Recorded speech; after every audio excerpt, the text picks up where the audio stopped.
You can have a road you go down that's full of potholes in a car with bad suspension and flat tyres. I don't know why they're bothering building a theme park in this country. They're going right, no one will be able to afford to go to it anyway. How about the Rachel Reeves ride, says Terry in Birmingham. You go round and round and vanish up your own deficit. It's the HS2 ride. It travels at high speed for 10 feet, where everyone gets off and into the replacement bus ride. Tickets are £50 if bought 5 months in advance, or £1,000 on the day. There's a strong rumour going round that Rachel Reeves is going to have a kissing booth for this theme park. So what I do, mate, I shove a £5 in a pot and you can go and fill your boots. Thank you very much indeed, and very generous of you. One from G, who says fast-track entry to every ride for illegals, plus a free night stay in the Parks Hotel and free food. New theme park bumper cars will have to pay a congestion charge, and the funhouse isn't built yet, despite Angela Rayner's pledge to build houses. And what about Ghost Train doesn't move because the driver's on strike? Have a good day. This is brilliant for the theme park. How about grow your own cannabis farm? Yeah, that's a good one. An Ethiopian safari park narrated by Angela Rayner. Says Gary in Durham. How about that? This sums up the Labour Party to me. The one idea they have to improve growth for the economy is to basically have a bloody big fun fair. It's the type of idea primary school children would pitch, given 10 minutes to come up with something. Well, it turns out, Matt, in Royston, that it's not even their idea. But they're now trying to claim it's their idea, even though it was actually the Tories. They have done brilliantly on breakfast, but you know on Drive you've done brilliantly as well. Downhill slide rides surrounded by ULEZ cameras so that people are fined on exit. Love it. You could have a Birmingham-themed Whack the Rat stall. If you whack the rat, you can have your bin emptied for free. On the Labour theme... Across the UK, on DAB+, on your smart speaker, on your smart TV, and on your side. This is Talk.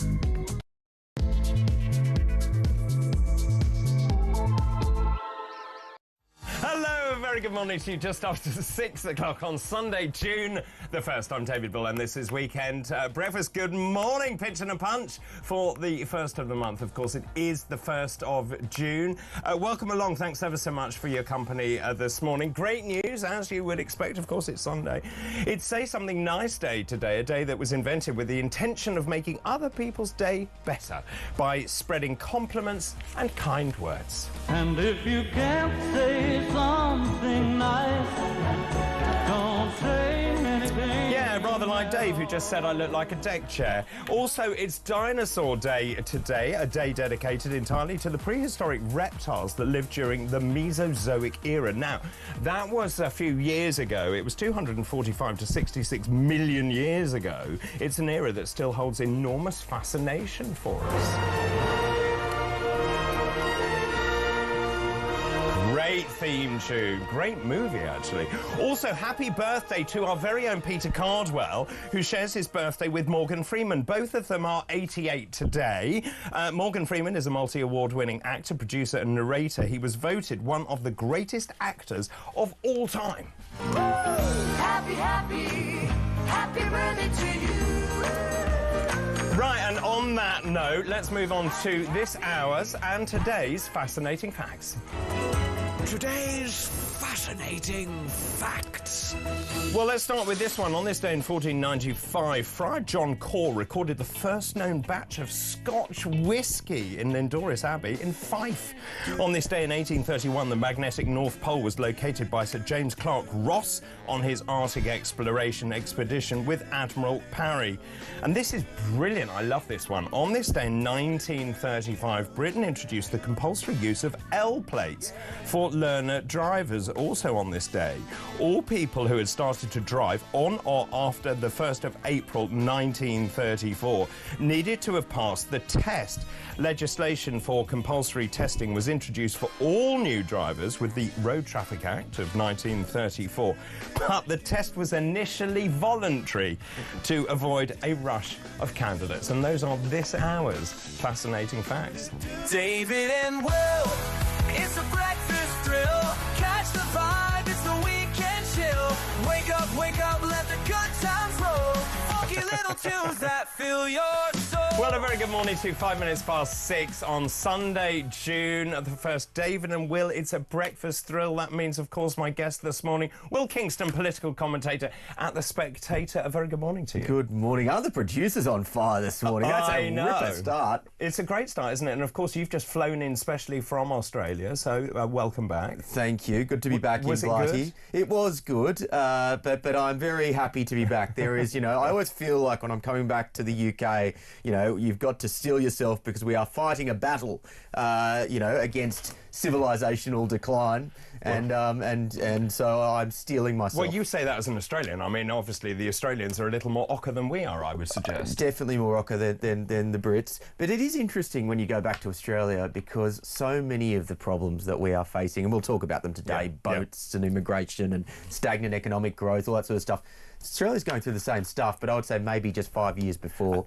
This is, the problems we're facing are Western in nature, and basically I think it's a result of just weak, poor leadership across the world. And you'll be able to speak with authority on immigration, obviously, because Australia did actually sort out their problem with mass immigration, illegal immigration. They did. It goes to show that this is a problem of political will, not political skill. If the Aussies can get this right, the Brits should be able to get it right as well, but we don't have the courage to do it. No, we don't, and we'll talk about this. The Prime Minister really has lost control of the borders. Yep. That's the front page of the Sunday Telegraph. We'll talk about that in just a moment. But I did mention just a minute ago, it's Dinosaur Day, a day dedicated to dinosaurs.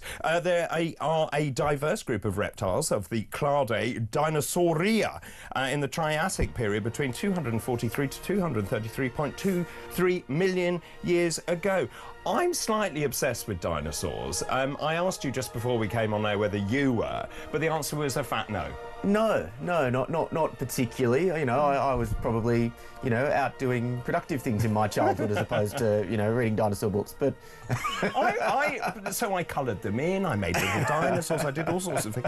Do you know they're represented on? I didn't know this, on every continent by both extinct species. So birds are dinosaurs, and fossil remains as well. Through the 20th century, before birds were recognised as dinosaurs, most of the scientific community believed dinosaurs to have been sluggish and cold-blooded, but actually they were active animals with elevated metabolisms and numerous adaptations for social interaction. Who'd have thought? So you see, so actually dinosaurs are interesting. They are interesting. No, I agree. I was being facetious before. Right, well, that was kind of my attempt to keep us off the front pages, but perhaps we should just move to the front page. I'm a bit annoyed because I was planning on not actually looking like you'd asked me this beforehand, but you were going to ask what was my favourite dinosaur. What was your favourite dinosaur? Anne Whittaker. I can't believe you just said that, actually. And obviously, I know her very well indeed. And I love Anne Whittaker. I love Anne Whittaker. But she and I used to have dinner a lot in Brussels. Well, let me tell you, Anne Whittaker's got some fruity stories. I bet she does. She really does. And of course, when you've been in politics that long, she knows all those amazing characters. Yeah.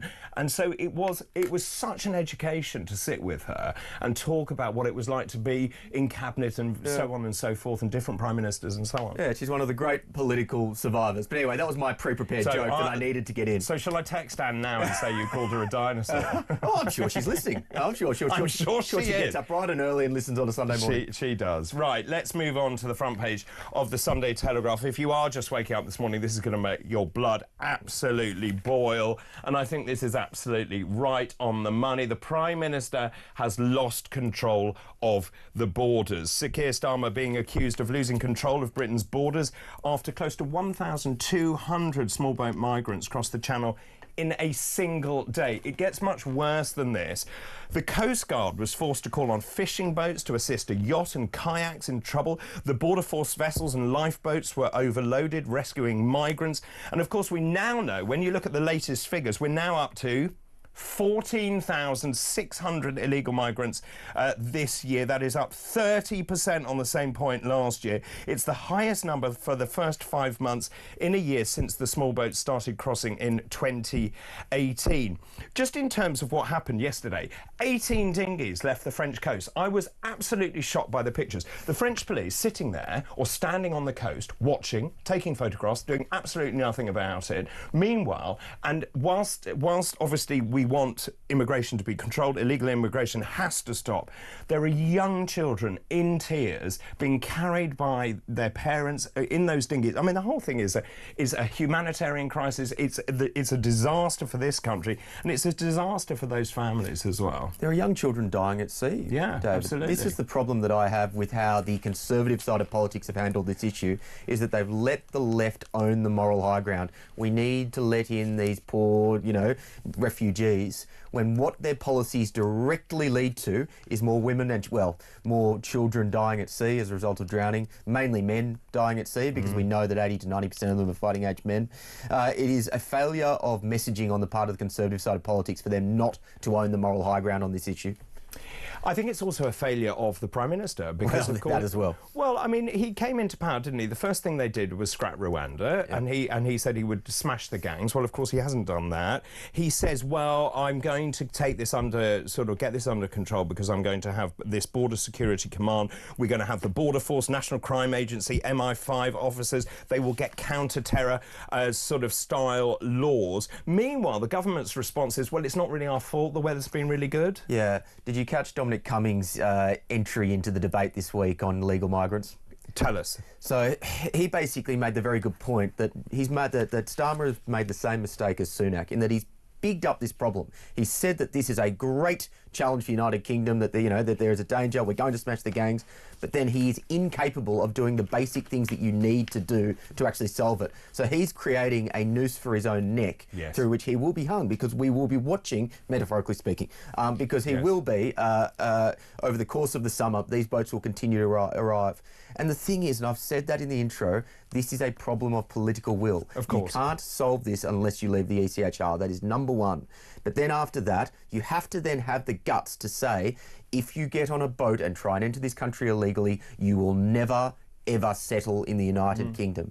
If you take away the incentive, the boats will stop coming. I just can't believe that this isn't happening. But actually this morning, early on this morning, about 2 o'clock this morning, I was looking at this thinking we have to declare a national emergency. You have to actually turn the boats back and say to France, this is a problem for you. You need to solve this. And that's what Australia did, wasn't it? And the boat stopped. It was, and they stopped very, very quickly. So if you look at what Cummings said, Cummings basically said, if you need to basically say, scrap the ECHR, and then what you need to do is basically to stop the boats in the channel, make sure they don't arrive on mainland England. And from there, you basically dump them off into some tin pot island somewhere and say, you know what, you will be processed on that island. And the boats are destroyed in the channel. And of course, that was the whole point of Rwanda, which is what they were going to do, which was you would be sent to Rwanda, you would be processed. If you were not allowed to stay, then you would be deported, but otherwise you would have the right to remain in Rwanda. Now, according to this government, what they're saying is we're going to have not that, no, you're going to be processed in this country, which is a massive pull factor anyway, and then you'll be sent to a return hub. Meanwhile, of course, Albania says no thanks very much. And then just in terms of those return hubs, he's trying desperately to do deals with Kosovo, Serbia, North Macedonia, Bosnia, and then you start to say, well, hang on a minute, we're just taking advantage of these countries that are desperate for cash. Yeah, but I don't care about like a little holiday jaunt that these refugees have en route back to their country of origin. By that time, it is already too late. I would agree. The judicial system in this country is so ideologically captured that if you put them through judicial review in the United Kingdom, it will take years, and then there'll be endless appeals, and then there'll be some stupid reason, like, my kid doesn't like English chicken nuggets, therefore they're allowed to stay in the country. And there was another one this morning that someone who has arrived as an illegal migrant has been here too long to be deported. I mean, you can't make this stuff up. The thing is, it is so farcical. It is almost funny if it wasn't so tragic, but it just makes the key point. By the time they get onto the beaches of the United Kingdom, it is too late. Far too late. You've got to stop them before they get here. And of course, we know with social media that those pictures are going back to the people's country of origin. They're saying, well, you need to come here. We're seen as a soft touch. Of course, we're giving all sorts of benefits to people who come to this country. Just in terms of yesterday, just to paint the picture of just how dramatic this was, 2 patrol aircraft, 4 out of the 5 border force vessels, 7 French vessels were involved, including Abbé Normandy, Rydens, Oyapock, a warship, 2 lifeboats. They were all deployed on Saturday morning. Dinghies were arriving by the dozen. Meanwhile, there were also other vessels that were in trouble, such as a yacht They were not given the attention by the authorities because they couldn't cope. Yeah, well, you know, the thing which really got me when I was reading that article is the use of British fishing vessels to try and address this problem. Well, they asked them, didn't they? They did. said, please, can you help us? It got me thinking about the way that this country has changed. Fishing vessels were used in the 1940s in Operation Dynamo to bring back British soldiers who had been fighting the Nazis, and now what are they being used for? They're being used to pick up refugees because our government are too weak to solve this problem. I think it is a very sad little symbol of the decline of this country, sadly. And just in terms of... So ministers believe that actually there are going to be changes in France and German law. Look, at the end of the day, France doesn't want to keep the illegal migrants anyway. Germany certainly doesn't. So are they really going to actually enact any of these changes? Now, France says they've amended laws so... Wait for this. Police can now stop the boats at sea for the first time. So apparently, and I didn't know this till this morning, if you wheel your dinghy out into the sea and then the migrants wade to the dinghy, the French are not allowed to arrest them. Yeah, well, it just goes to show how farcical this situation is. But it also goes to show how the laws of countries like France and the UK basically are actively stopping themselves from solving the problem. I agree. But the thing is, you know, by the time they get to France, by the time they then get on a boat and then get to the United Kingdom, it is too late. You've got to stop the incentive at the source, and that is effectively saying you will be put in a rubbishy little island somewhere in a detention centre, and it will, you know, it'll take a long time to get processed. It's what Australia did. Nauru was the little island that they put people in, and you know what? Those detention centres in Australia, in Nauru for Australia, are pretty much empty because if you take away the incentive, the problem stops. 100% right. Lots of you getting in touch this morning. Please do get in touch, actually. Good morning, David. You're missing the point. The people who are in charge, who are the puppet masters, want mass migration. So, like Starmer will, like the previous Tory government, keep on letting it happen. The march into the institutions is complete. Do we actually have a chance? Is it too late? And that's Kev Mears in Shropshire. I think Starmer's in big trouble over this because he says he's going to smash the gangs. Would you agree? Yeah, I do. And this is where I would take issue. Was it Kevin? I can't remember who his name. This was Kev, yeah. Kevin. This is where I disagree, actually. I think they do have this globalist one world mentality. They do. But I think Starmer is also aware of how politically ruinous this could be. But here's the problem.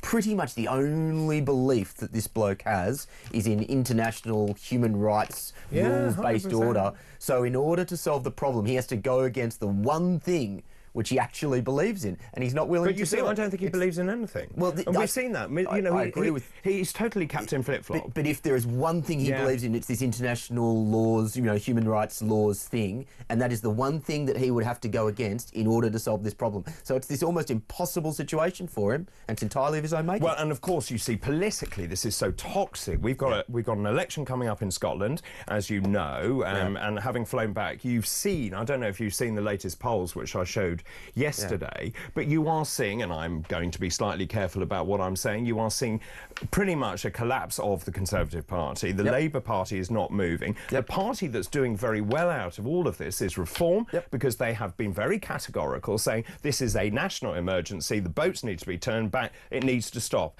And this plays to the British people's sense of fairness. Yeah, it does. This will take Reform to victory if the boats keep coming. It is as simple as that, because the difference between this and legal immigration, which is just as big, if not a bigger issue and problem, is that when you have thousands and thousands of legal migrants coming in, you don't have the footage. The thing with this is every day you see the people getting off the dinghies on the beaches. It is so visceral, and there is a number attached to it. 1,200 yesterday or something like that, and we will keep seeing the number, and we will keep getting the footage every single day, which is just yet another paper cut to, well, another slice to Starmer day after day after day. But also we talked about yesterday just the sheer money that is being given out from the public purse to those people who've come to this country. Now, the hotels and other accommodation, it was expected to cost 4.5 billion. That's gone up to 15.3 billion quid. That could pay for 50 That's new over the course hospitals. of 1 year? Yeah, I mean, these numbers are off the scale.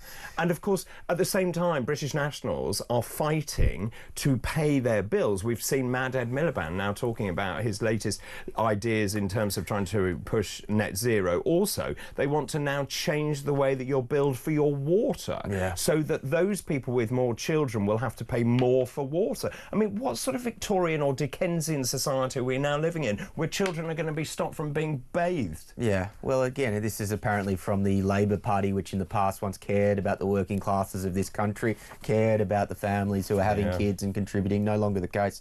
The one thing I'll say as well on this is, and even for me and you who are involved in this sort of debate day after day, these numbers are so big that you just get desensitised to them. 15 billion, oh well, when we're already in so much debt, how do you, as a political challenge for Reform and the Conservatives, how do you try and make that $15 billion number, pound number, real? Because it's so much money that it almost just doesn't compute for the average brain. No, I would agree with that. And of course, we spoke about this yesterday. Households with at least one foreign national in them have rocketed to £1 billion a month. This is the Universal Credit Bill. It's £6 billion a month. I mean, I know these are slightly different sort of issues, but they're all interrelated. Yeah, they're all interrelated by one common theme, and that is prioritising non-British citizens over British citizens.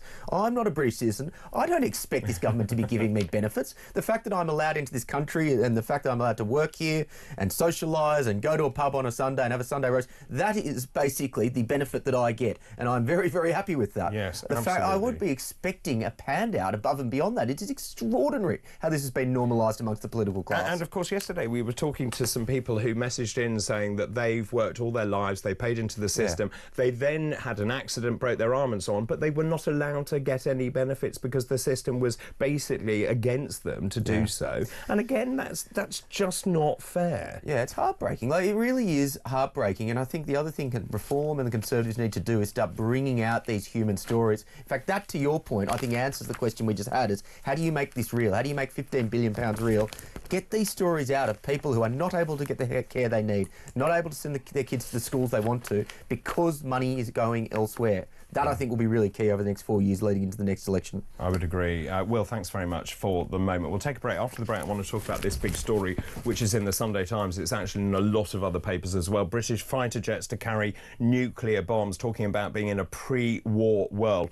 I read this article with abject horror this morning because it is deeply frightening, just in terms of the preparedness that we are entering into as a nation and, of course, the unstable nature of the world in general. We'll have a discussion about that after this break. This is Weekend Breakfast. Good morning.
What's particularly curious, I think, about Lord Hermer's comments, in view of the fact particularly that he is the Attorney General and he should know better, is that the European Convention of Human Rights was just that until 1995. It was just a convention.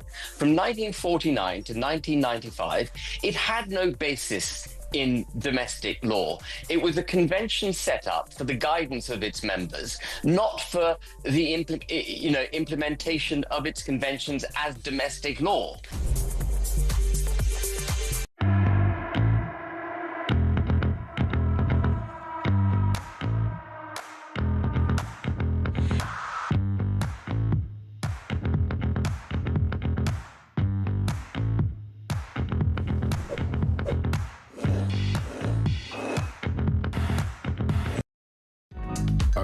the UK. On DAB+, on your smart speaker, on your smart TV, and on your side. This is Talk. Welcome back, 6:24 already on Sunday, June the 1st, first day of June. Pinch and a punch for the first of the month. I'm joined this morning by Will Kingston, political commentator at The Spectator. Great to see him. He's flown in especially from Australia, so we're very grateful to have you back. Glad you're here safely in one piece. Yes, I got the call from Rupert yesterday saying we demand that you get back into the studio, and so... Did you? He got Did the you see him private out jet in Australia? Well, yes, I have my chat with Rupert once a week. You know, I must say, the funny thing, because I'm on Sky News in Australia once a week. Are you? And Look at you. The common thing that the lefties always say is that, oh, you must get your talking points from that evil Murdoch. And so now I play into it. I basically now, on social media every week, put through my talking points that Rupert Murdoch has given to me before I do the Bolt report. So this morning he's told me to go hard on the boats. You know, he's obviously given me my orders on who we should try and direct to vote for in the next by-election. So thank you, Rupert. I know you're watching. Appreciate it. Right, so just in terms of editorial compliance, I need to just point out that Will is talking a load of nonsense. That is satire. Yes, OK, fine. I just need to be very clear about that, just in terms of editorial control. Also, your Australian accent's got thicker. Has it? Yeah, I think so. Oh, OK. Yeah. It's hanging out with all these Aussies. Yeah, well, I initially thought when I moved to the UK, the Australian accent would play well with girls. Does it? Well, there's now so many Australians just wandering. Oh, I thought you were going to say so many girls. Yeah, unfortunately, no, it doesn't play as well as I was hoping. But anyway, I'm single at the moment. If anyone's watching, you know, can we get my mobile number as a strap at the at the no bottom? problem at all. Do you want to narrow down the criteria? Just anyone? Beggars can't be choosers, David. Oh, I don't believe that for 1 minute. Right, let's turn our attention to a very serious story. This is the front page of the Sunday Times. Here it is, British fighter jets to carry nuclear bombs. It's a big story, actually. The Strategic Defence Review is going to be published tomorrow. And the copy says that Britain wants to purchase fighter jets capable of firing tactical nuclear weapons in a major expansion of the deterrent intended to counter the growing threat posed by Russia. Sir Keir Starmer's government is in highly sensitive talks over this move. It would be the biggest development in the UK's deterrent since the Cold War, and a recognition, and here's the big line, the world has entered a much more dangerous nuclear era. Now, I remember growing up with the threat of nuclear war in this country, and of course the adverts that used to run on television, what to do in the event of a nuclear war. I mean, it was absolutely terrifying. John Healey, the Defence Secretary, and Admiral Sir Tony Radakin, the head of the Armed Forces, essentially what they're trying to do is to acquire American-made jets capable of launching nuclear weapons. They would be nuclear weapons with a lower power than conventional nuclear weapons, but nevertheless, they are pretty significant. So Starmer is going to announce the Strategic Defence Review tomorrow. And John Healey says the world is definitely becoming more dangerous. Nuclear risks are rising. We face now, for the first time since the end of the Cold War, seriously increasing risks of state-on-state conflict. Britain is now on a pre-war footing. Those are very frightening words. Yeah, well, let's clear up a few misconceptions. So this idea of a tactical nuclear weapon basically gets the idea in someone's head that, oh, well, it's a nice contained, slightly smaller version of a big, bad nuclear weapon, and that's a nonsense. Yeah. When a tactical nuclear weapon is fired off, every country, give or take, including the US, including Russia, has a fire launch on command policy, which basically means they don't wait for the nuke to hit them before they then launch their own nukes. So a tactical nuclear weapon, strategic nuclear weapon, whatever way you choose to look at it, once these things go, the world is cooked. So I think that is something we need to make clear. But the other thing which I would point out, David, if you look at this list that has come through this review... We'll talk about that. We've been playing catch-up. Well, we haven't done anything for 30 years since the Cold War. Right. This just feels like one big catch-up exercise. And we used to have a sort of a stockpile of nuclear weapons in this country, and of course we allowed them all to be decommissioned, as you rightly say, after the Cold War. We've done absolutely nothing about it. Yeah. And of course you're seeing the foreign adversaries sort of becoming more emboldened. Yeah, there was this view in the end of the Cold War that there was the end of history and everyone was just going to buy into Western liberal democracy, and it ignored that, you know, the realities of life are that human nature doesn't change. There are always good guys and bad guys. guys. It's very sad. I do think as well, though, that they've framed this problem wrong. I don't think we should primarily be looking at Russia. I don't think Russia is an immediate threat to the United Kingdom at all. That's probably true. The threat is China. Yeah. That is the threat. So I think we need to be positioning our nuclear and military capabilities more generally at the Pacific, not at continental And Europe. that's a really interesting point. Now, Britain is the only major nuclear power with only one platform to launch from. My understanding is that we can only launch nuclear weapons from submarines in this country, whereas the US has a triad, so they can launch from land, sea and air. Yeah. So what they're trying to do in this country is to have a sort of dual operation so that we'll be able to launch from two different arenas. Just to give you an idea, though, and you mentioned there is no such thing as a strategic nuclear weapon. So the bomb that was dropped on Hiroshima, which was called Little Boy, was 15 kilotons. These nuclear weapons are going to range from 0.3 to 340 kilotons. That's enormous. Yeah. I actually interviewed a Pulitzer Prize winner for my wonderful podcast, Fire at Will. Get it on all good podcast platforms. And it catalogued what would happen if, say, North Korea was to send a nuclear weapon to the continental United States on a minute-by-minute basis. It takes about half an hour for a nuclear weapon to go from North Korea to the continental United States. And then from there, the US president has 6 minutes to make a decision on what they will do in response. Yep. But the really scary thing that they do in that scenario is they say, well, if the US then responds and sends something back to Asia, it has to go over Russia. The Russians see that. Communication breakdown, they then go back at the US. The bottom line is, which we don't really appreciate, if a nuclear scenario was to take place, it all happens so quickly that the world literally can be blown up in the space of an hour. So I think it's a problem which, since the end of the Cold War, we've probably just forgotten the sheer terrifying nature of it, and we probably need to be woken up to it very, very quickly. I would agree totally with that. Just in terms of this, they were also talking about that if then missiles are launched from British submarines, they could be interpreted to be nuclear weapons when they're actually not nuclear weapons, and of course that then triggers that chain reaction that you talk about. And it's because it is so quick that if someone was to misinterpret, the Russians were to misinterpret that, and they weren't able to get on the blower to Kistama quickly enough, then that is game over. But I think the other thing we need to mention here, just to put this into perspective for the United Kingdom, it's not like the UK will be independently going out. This would still all be going through the US. And of course, NATO, an attack on one is an attack on all. Just to let you know what the government is actually going to announce tomorrow, or we believe are going to announce, £6 billion to be spent on munitions to replenish our stockpiles. Of course, a lot of our stockpiles have been run down. 1.5 billion earmarked for 6 new factories to sustain 1,000 jobs. A new defensive shield to protect Britain against enemy ballistic missiles. I'm not quite sure what that means. Is that like Iron Dome, which is obviously in Israel? The civilian home guard to protect strategic nuclear sites. I'm not sure about that. Again, how would you vet the people joining the Home Guard to make sure that they're the right people to be at places like Sizewell B? A resurgence in shipbuilding and underwater surveillance program, which is going to be called Atlantic Bastion, to guard against Russian sabotage of internet cables and energy pipelines. One of the other things that's interesting about this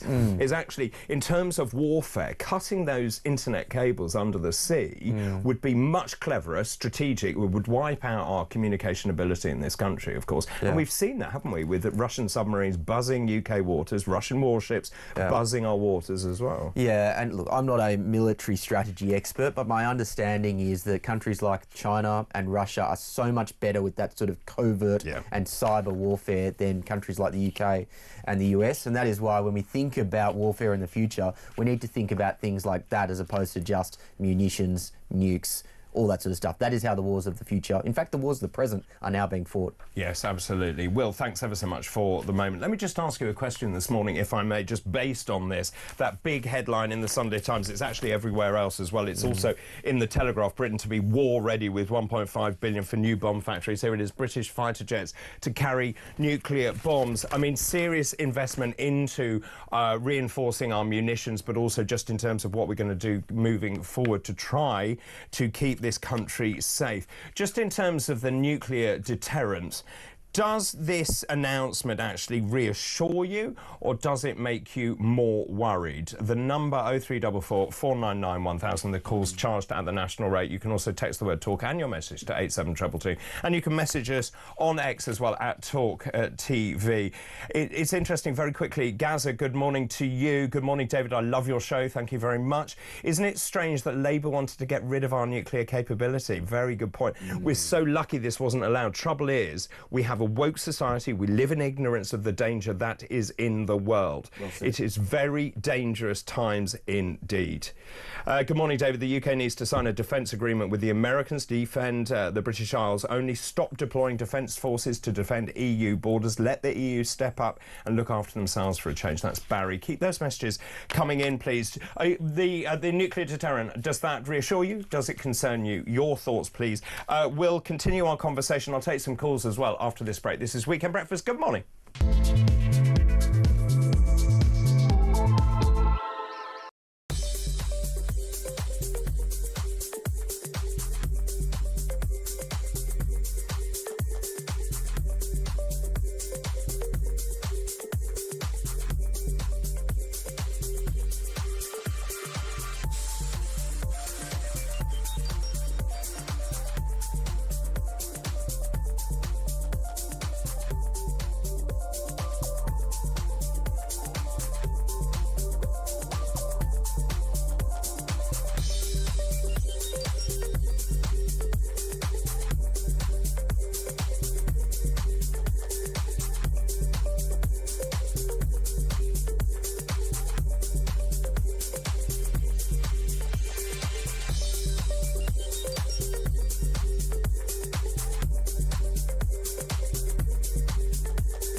Across the UK, on DAB+, on your smart speaker, on your smart TV, and on your side.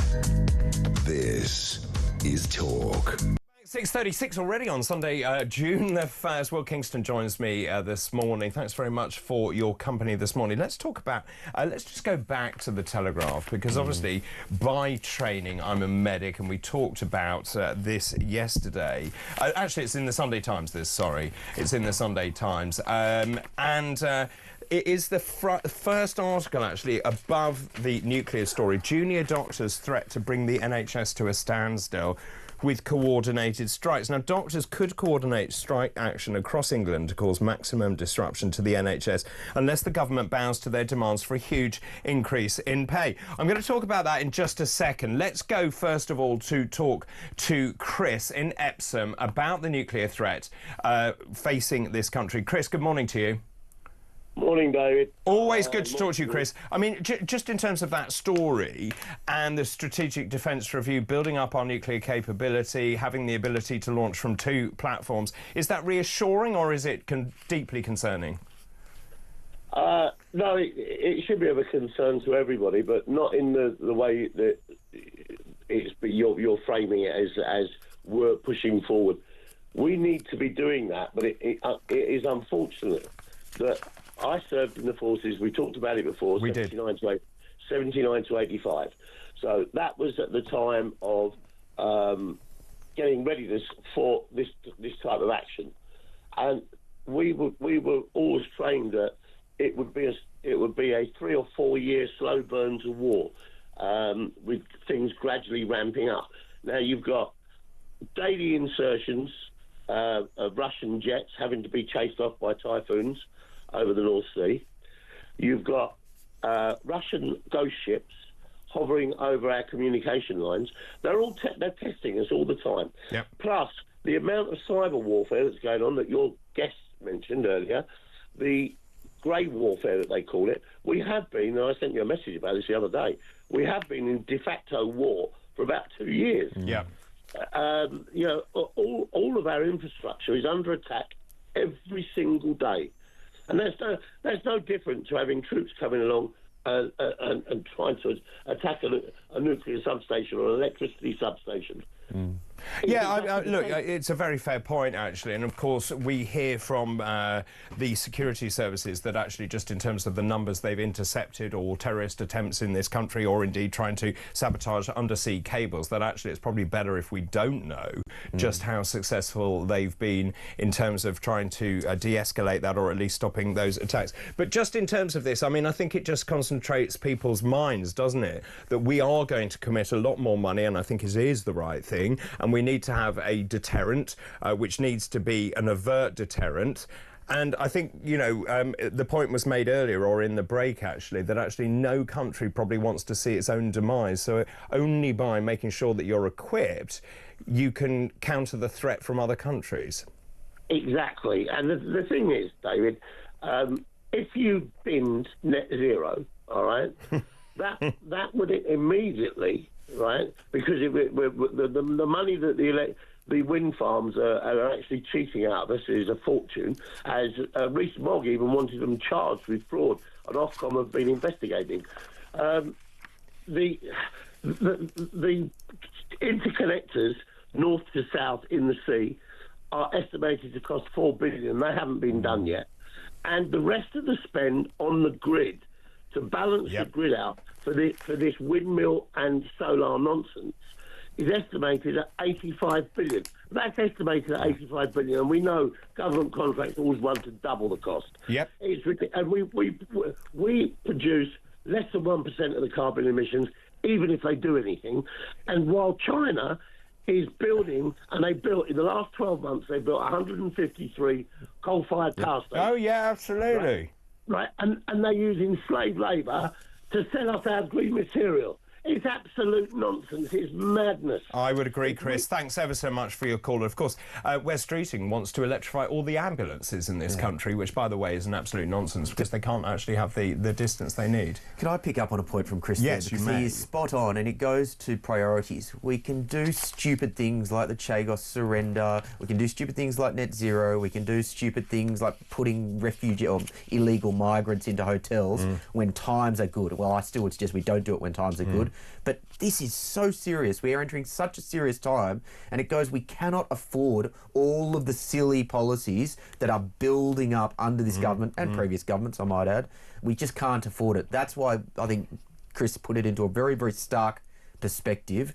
The choice is either, do we defend ourselves or do we go off on these flights of fancy for moral, woke virtue signaling? Yeah, it's a really good point, actually. Talking about core assets and important things to spend money on, let's go back to this doctors' strike. This is on the front page of the Sunday Times. Doctors could coordinate strike action across England to cause maximum disruption to the NHS. You can read into that what you will, actually. They say unless the government bows to their demands for a huge increase in pay, I think it might just be worth reminding them they got a 28.9% pay increase. 28.9% increase recently. There's a real feeling of paying the Vikings the Danegeld and then they come straight back. Of course they do, and of course this has happened under successive Labour governments where they cave into the unions.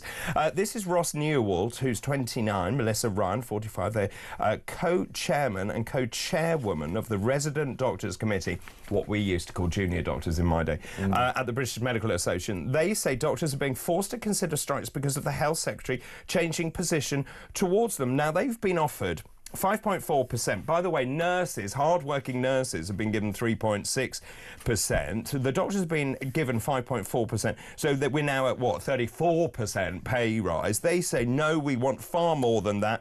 They argue their pay has been eroded by inflation. They're worse off by more than 20%. My real worry about this is they're saying, right, it's not going to be the resident doctors, it's going to be the specialist doctors, the consultants, and essentially reducing the NHS to a Christmas Day service for 6 months over winter where people will die. Yeah, well, this is where I think I'm interested in your insight and your expertise here, because you're right in saying that they've changed that title from junior doctor, as in straight out of university, you're still learning, you're still training, to resident doctor, obviously, because there are some woke students who are saying, oh, you know, I needed to be treated with more respect.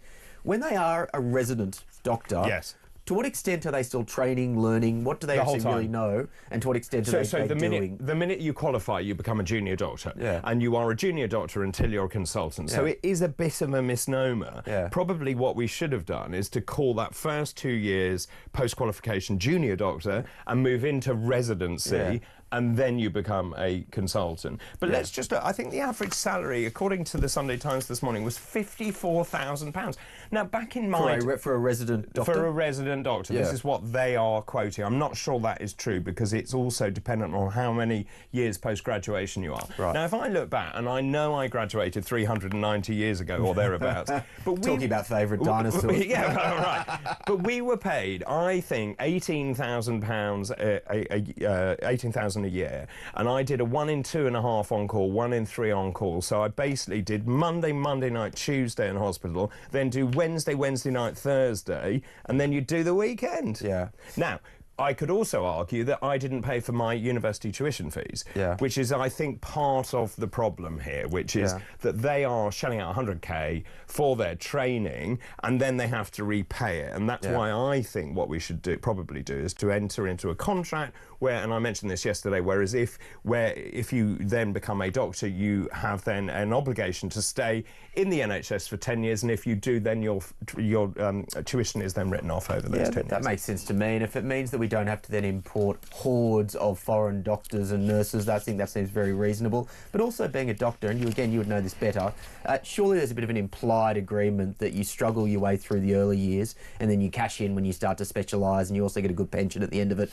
And so surely that kind of enters into it, doesn't it? Yeah, I would have thought so. Yeah.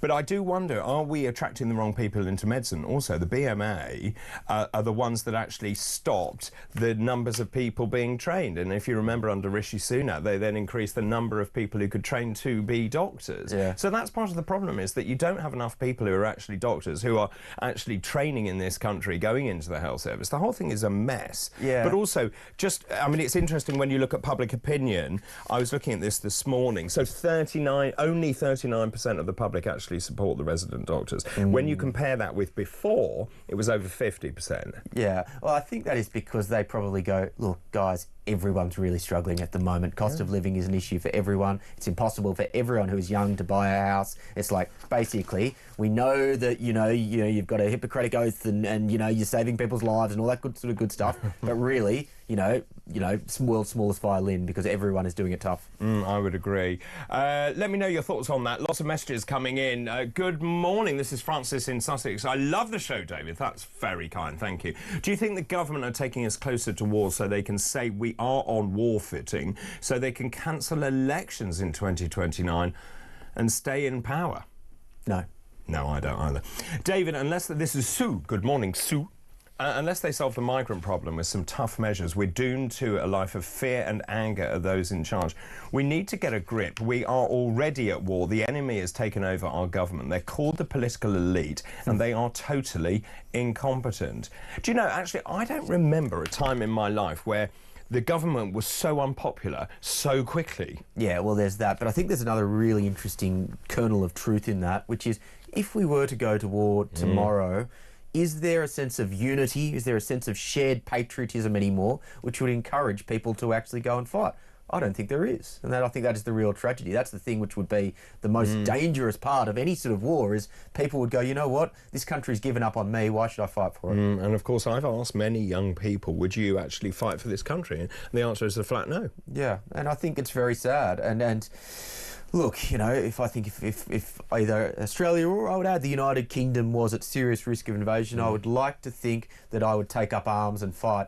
But I can tell you what as well, when you see just the direction that leaders are taking those respective countries, it is harder to get that sense of patriotism. And there was another point to that, actually, when John Healey was talking about the number of soldiers we have. We have the lowest number in terms of the traditionally armed forces in this country. But is it any wonder when we treat our forces abysmally? And we talked about this yesterday with accommodation, for example. I know friends who have been in substandard accommodation, where you're basically laying your life life on the line for the country. Or indeed, if you leave the forces, you're left to rot, you turn to drugs and alcohol and you end up homeless. Yeah, well, don't forget the woke DEI agenda in the armed forces as well. There's a great joke that goes around the United States where they say, you know, the easiest way to work out whether we're at serious risk of military intervention or a military escalation is when the ads for recruitment go from, you know, the DEI rainbow flags to just seeing young working class white blokes with guns saying come and fight for us, because then, you know,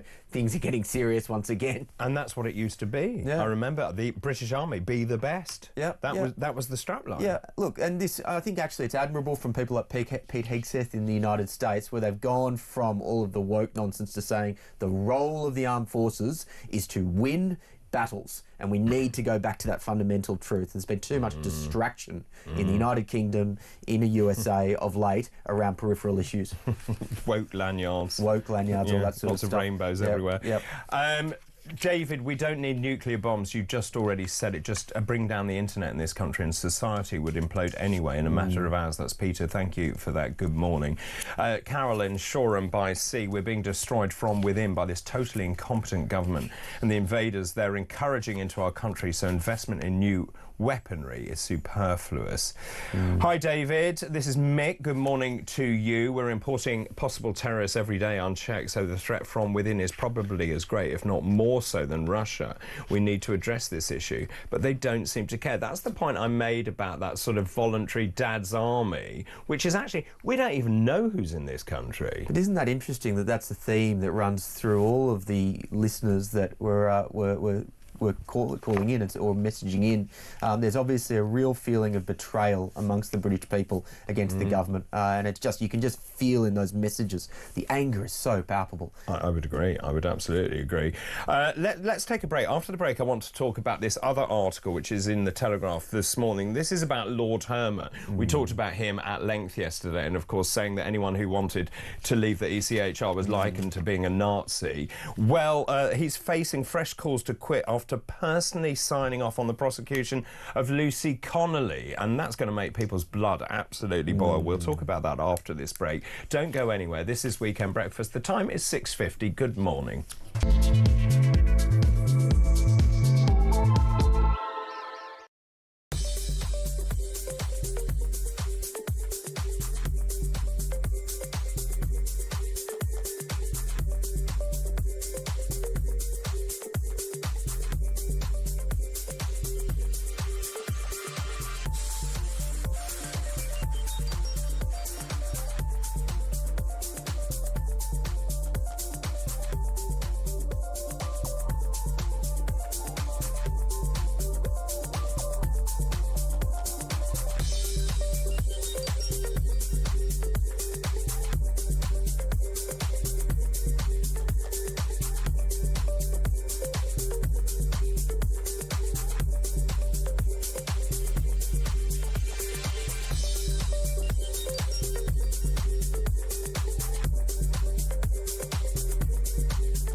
So if you're a criminal now, you might as well just enjoy yourself, because one, you're not going to go to prison. If you do go to prison, you're going to get let out.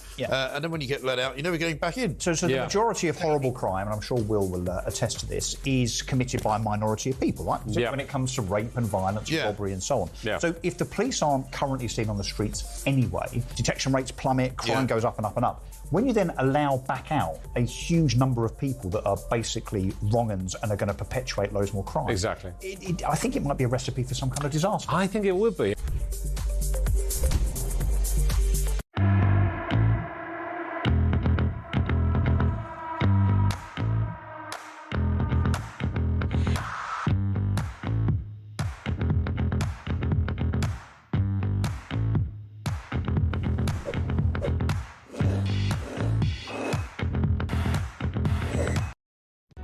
Across the UK, on DAB+, on your smart speaker, on your smart TV, and on your side.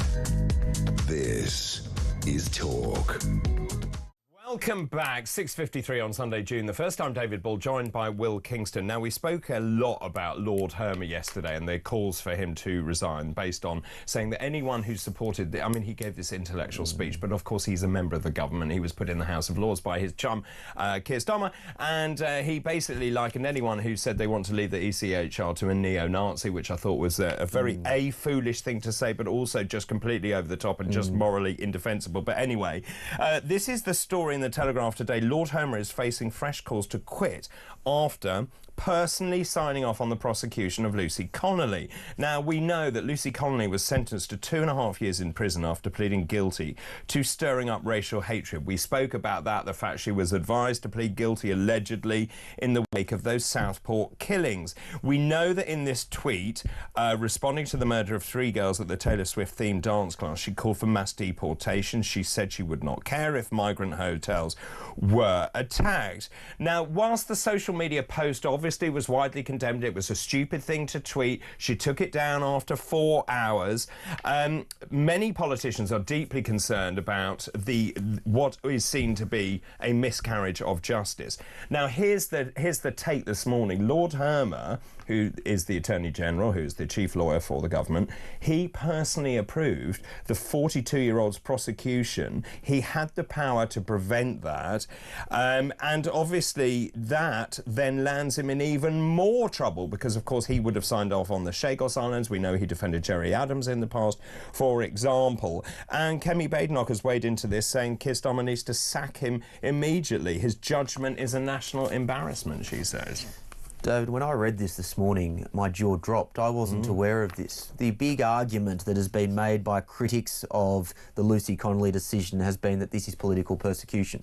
What we have now heard is that the Attorney General, the number one legal man for Keir Starmer, signed off on the sentencing when he had the opportunity to stop it. How can you not say this is political persecution when they signed off on the sentence? And I'm sorry, how can you not say that Keir Starmer wasn't aware of the harshness of this sentence when his top legal man signed off on it? I think this is a scandal almost without peer, and it goes to a bigger point that Hermer should resign not just for the Connolly sentence, but for the fact that he has the ability to shape the two-tier justice system in this country, and he's not doing it. I think this is unbelievable. Absolutely unbelievable. Too. Allegedly, according to this, he was presented with 32 prosecutions to consider relating to the offence of inciting racial hatred, 17 to do with the Southport riots. When deciding on whether or not to give consent, the Attorney General must determine whether a conviction is likely, and if so, is it in the public interest? But you're right. If he did sign off on those, which we believe he was personally responsible for signing off on, then he would have spoken to the Prime Minister about this. Of course he would. And what those sentences mean, and the severity of those sentences, and the message that the government wanted to send out. Yeah, of course he would have, which is why I think this is very fertile ground for Badenoch and for Farage to directly link the sentences that we are seeing and the thought crimes that are being prosecuted and all of the awful kind of sentences that are being given out at the moment directly to this government, who at the moment are very happy just to say, well, you know, the judiciary is independent. It is obviously not. Well, Suella Braverman says Lucy Connolly should never have been prosecuted. She should now be freed. She goes on to say the CPS has a woeful track record of prosecuting rapists and domestic abusers, yet the Attorney General considered Lucy's Twitter post sufficiently serious to justify prosecution. She says the Attorney General is enforcing two-tier Britain under two-tier Keir. Free speech is in crisis. I would agree. Yeah, it really is, and I find myself getting quite sad whenever this comes up, because it seems so grossly unfair in a country that has done more to promote Western liberal democracy and freedoms than any other, and I include the United States in that. It is now just going against those principles in the name of authoritarianism. It's very, very sad. Starmer, I think, is in a lot of trouble over this. Yeah, add it to the list. Just right? add it to the list. Add it to the list. Do you think that we will still see Keir Starmer in the Prime Minister chair come the next election? Well, funny you should ask me that, because I was going to ask you the same. No, I don't. No, I don't. I think... so how long's he got? There's still 4 years to the next election. They want to give another Prime Minister sufficient runway to go in, so I think at least 2 years. But of course, you see, the Labour Party is not very good at deposing their leaders. The Conservative Party very good at it. Yeah, that's true. When's the next run of major council elections? It will be next year, won't it? Next year. So I think that will be an interesting flashpoint. If you see another reform wave like we saw in the elections a few weeks back, then the calls for Starmer to go will get bigger. And I noted as well, you had Angela Rayner come out and say, I'm not interested in the leadership, and that's when you know you can bet your house that there will be a challenge coming up soon. Exactly right. Thank you, Will, for the moment. Good morning, Dr. Bull. I love the shirt this morning. That's very kind. See, I'm not a deck chair, like Dave said. It's nice to see your new guest, Will, this morning. Starmer should be ashamed of himself. He keeps letting these people into our country day by day. And who has to fit the bill for them? It's taxpayers. And he's not willing to give the WASPy women the money that was stolen from them. Shame on you, Starmer. I'm sick of this man. And that is Sharon from Staffordshire, one of our regulars. And that is a sentiment which is echoed across the country. Keep those messages coming in, please. I'm asking about nuclear defence this morning. Does this make you feel more reassured, or are you worried about the future of the United Kingdom and, of course, the threat to global instability and, of course, the full-blown nuclear war in this country and around the world as well? Keep your messages coming in, please. We'll go through more of the top stories after the break. This is Weekend Breakfast. A very good morning to you. See you after the break.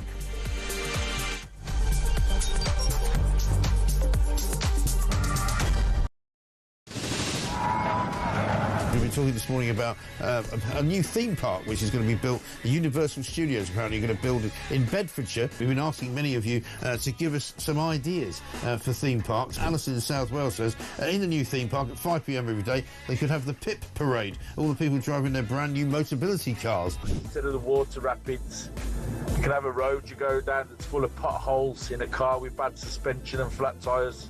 I don't know why they're bothering building a theme park in this country. They're going right, no one will be able to afford to go to it anyway. How about the Rachel Reeves ride, says Terry in Birmingham. You go round and round and vanish up your own deficit. It's the HS2 ride. It travels at high speed for 10 feet, where everyone gets off and into the replacement bus ride.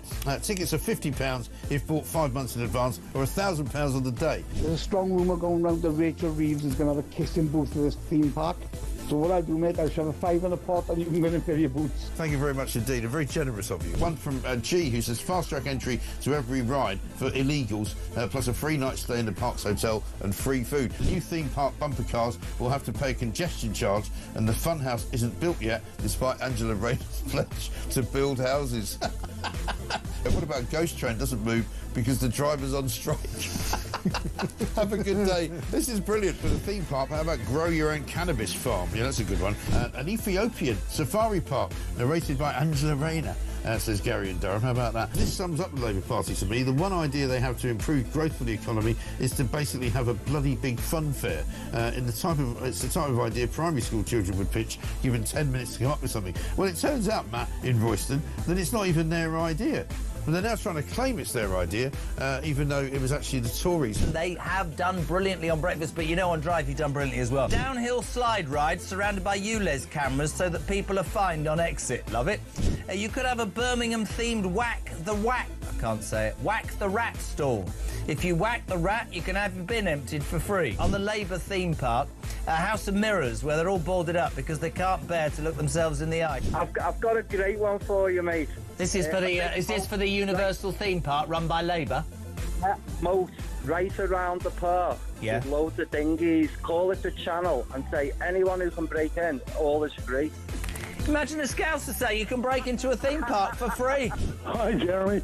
Hey, it's simple. You've got the Labour ghost train. Yeah. We're across the UK on DAB+, on your smart speaker, on your smart TV, and on your side. This is Talk.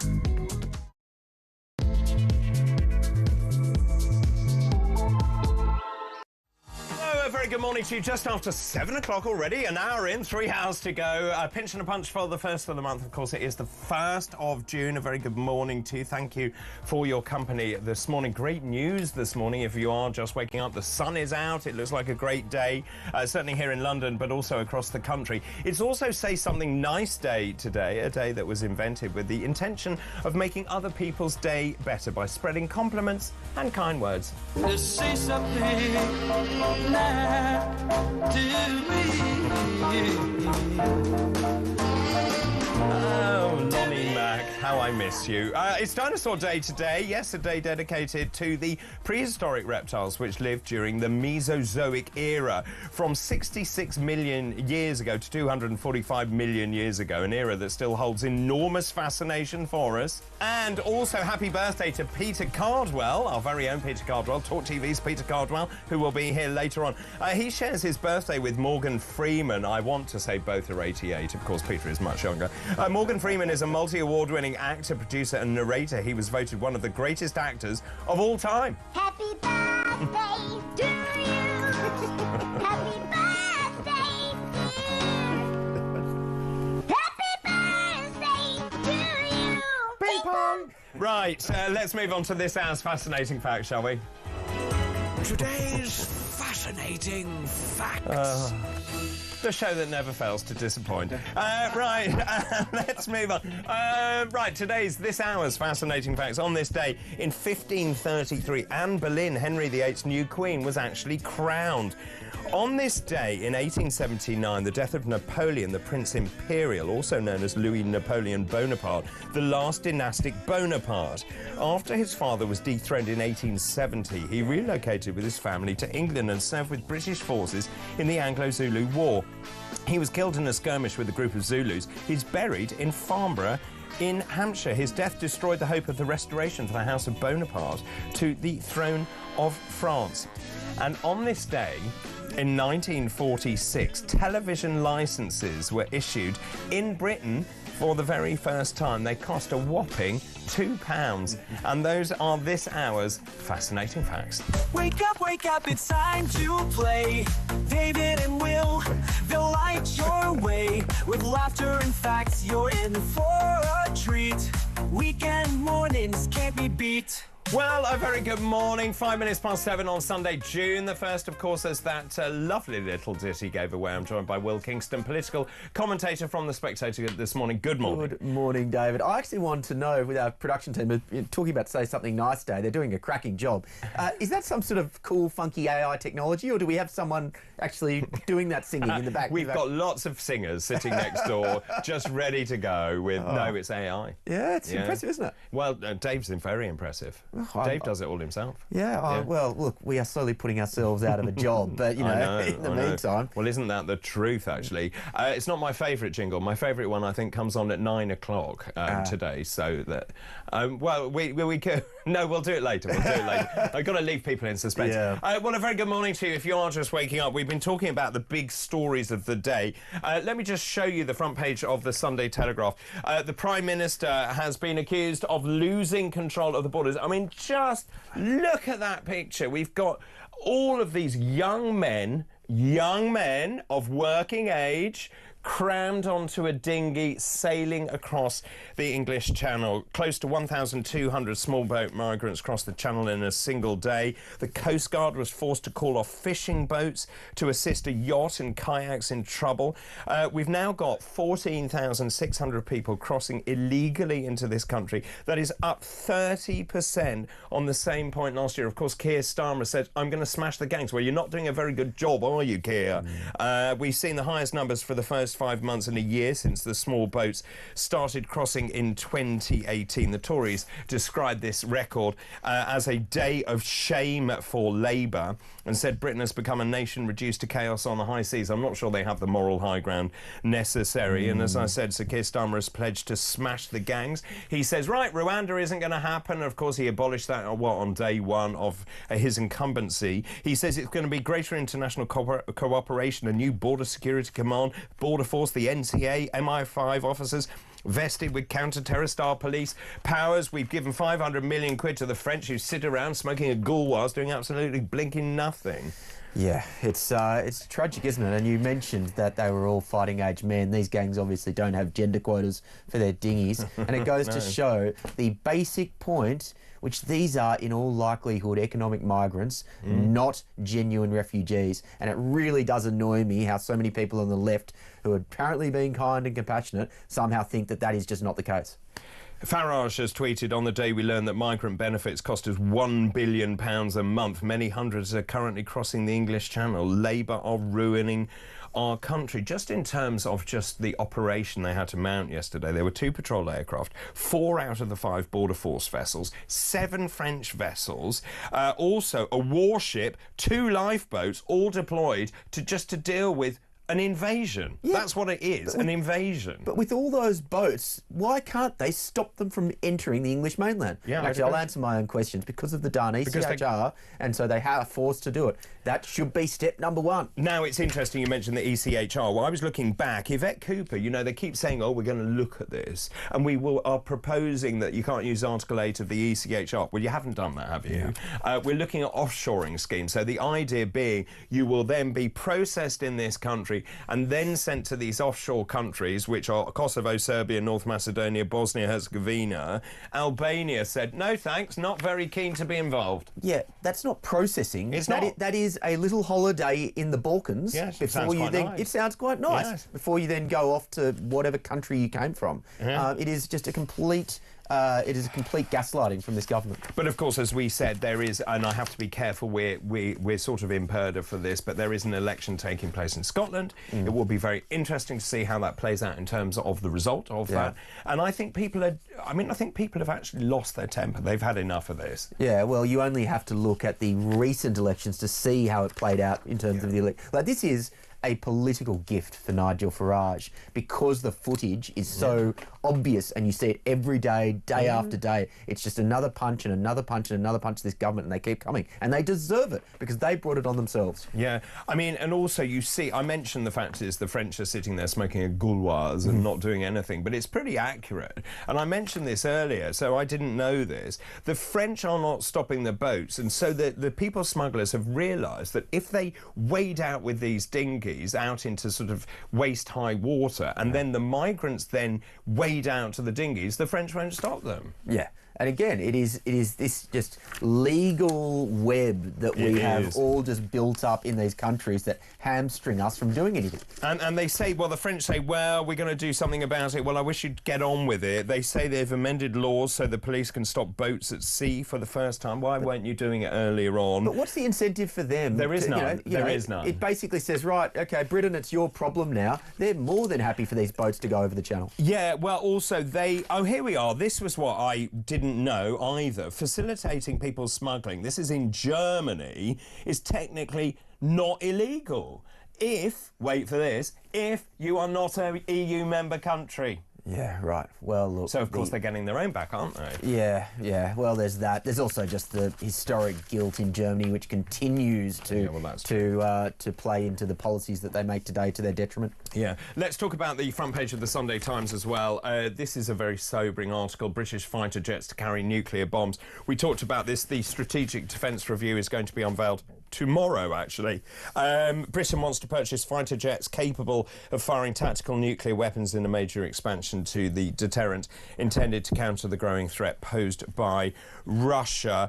John Healey says the world is definitely becoming more dangerous. Nuclear risks are rising. We face now, the first time since the end of the Cold War, seriously increasing state-on-state conflict. The government is going to invest £6 billion on munitions to replenish UK's stockpiles. 1.5 billion marked for 6 new factories. I suppose the upside of that is that it will employ 1,000 people. New defensive shields to protect Britain against enemy ballistic missiles.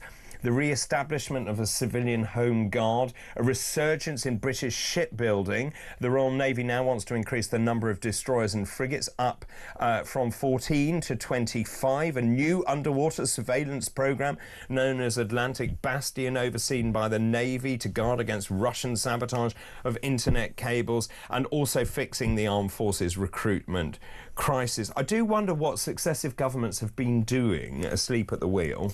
Yeah, 3/5 of nothing is the answer to that question, David.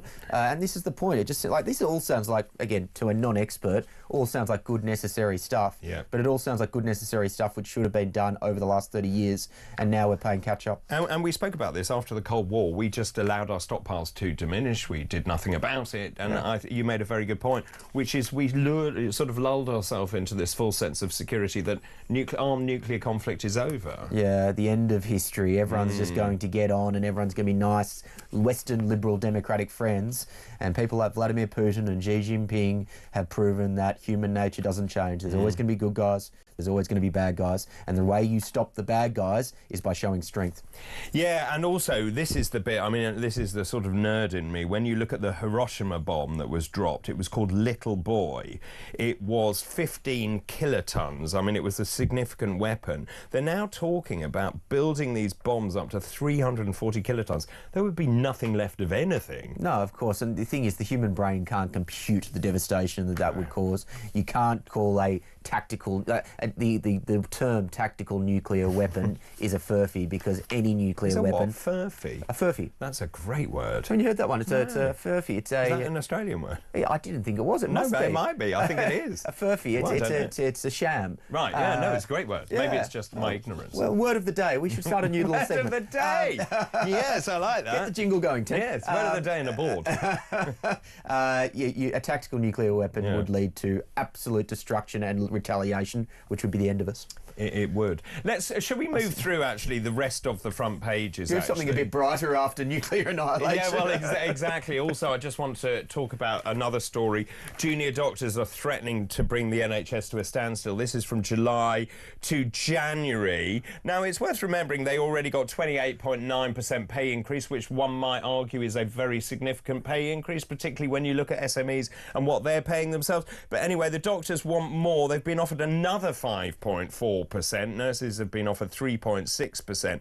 But, I mean, they are just going to... Well, I mean, actually, if they go ahead with these strikes and you then reduce the service to a Christmas Day service over the course of 6 months, people are going to suffer. People are going to lose their operations and treatments. And, actually, you're pretty much going to destroy the NHS of what's left of it. Yeah, that's right. And as we said in the last hour, don't pay the Vikings the Danegeld. They will keep coming back. And it feels like that this cohort of doctors feel like that they've got a soft touch in the Labor government and they can eke more money out of them. Wes Streeting says he's not going to pay them anymore. Do you believe him? And, well, look, time will tell. I actually, funnily enough, think, and this is a very low bar, that he is the best talent in this existing Labor government. I think many people agree. But ironically, he is also at the greatest risk of being turfed out in the next election. Yes, Ilford. Yeah. Because, of course, there's a big Muslim population there, isn't there? The Islamic sectarian politics that this Labor government has done so much to promote and champion, ironically, will be a very big issue for them. Will be their undoing. It's one of the great, scary parts of British politics that we're not talking enough about.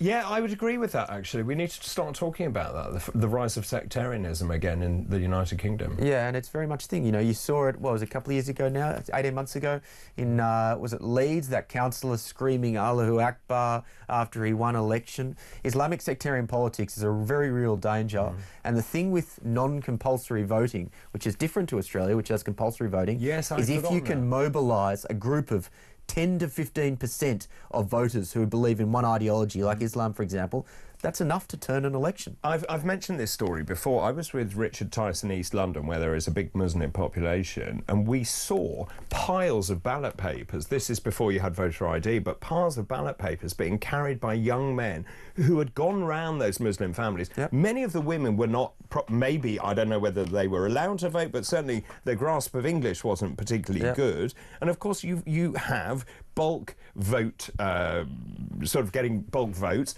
from the Muslim population in favour of Muslim candidates. I mean, in East London, we challenged it at the time, and of course, there was nothing we could do, which is why I'm so in favour of voter ID now. Yeah, that's exactly right. And if you look at the demographic trends in this country, David, too many people are scared of touching this issue for fear of being called a racist. By 2050, I think it is, you're going to have a Muslim population somewhere between 17 to 20%, and obviously that will be shared disproportionately in the cities. You will see Islamic sectarian politics rise and rise, and we know, unfortunately, in Islamic countries, there is no concept of a separation between mosque and state. This is a real problem for all Western countries, but particularly in the UK. And also, I've seen these interviews where they say that our intention is to take over the United Kingdom. That is what they want to do. Yeah, that is exactly right. Now, again, because so many left-wing people assume that everyone else thinks the way that they do, they can't compute that. So they go, no, no, no, they're all kind and compassionate and they want the same things that we want. This is not to say for a second that every Muslim has, you know, the same ambitions, yada, yada, yada. But you have to acknowledge that there is a very real problem here, and it will not get better if we just call people reactively racist if they start talking about it. I would agree. Let's move on to the front page of the Mail on Sunday. This is an extraordinary story. British dad spying for China seized in an FBI sting. A British businessman had been sensationally accused of spying for China and plotting to smuggle sensitive military technology to Beijing. This is a chap called John Miller, 63, arrested on the orders of the FBI following a sting operation. He's awaiting extradition to the United States. According to this, Mr. Miller referred to the Chinese leader Xi Jinping as the boss in intercepted phone calls. According to the FBI, he was acting under the direction and control of the Chinese government.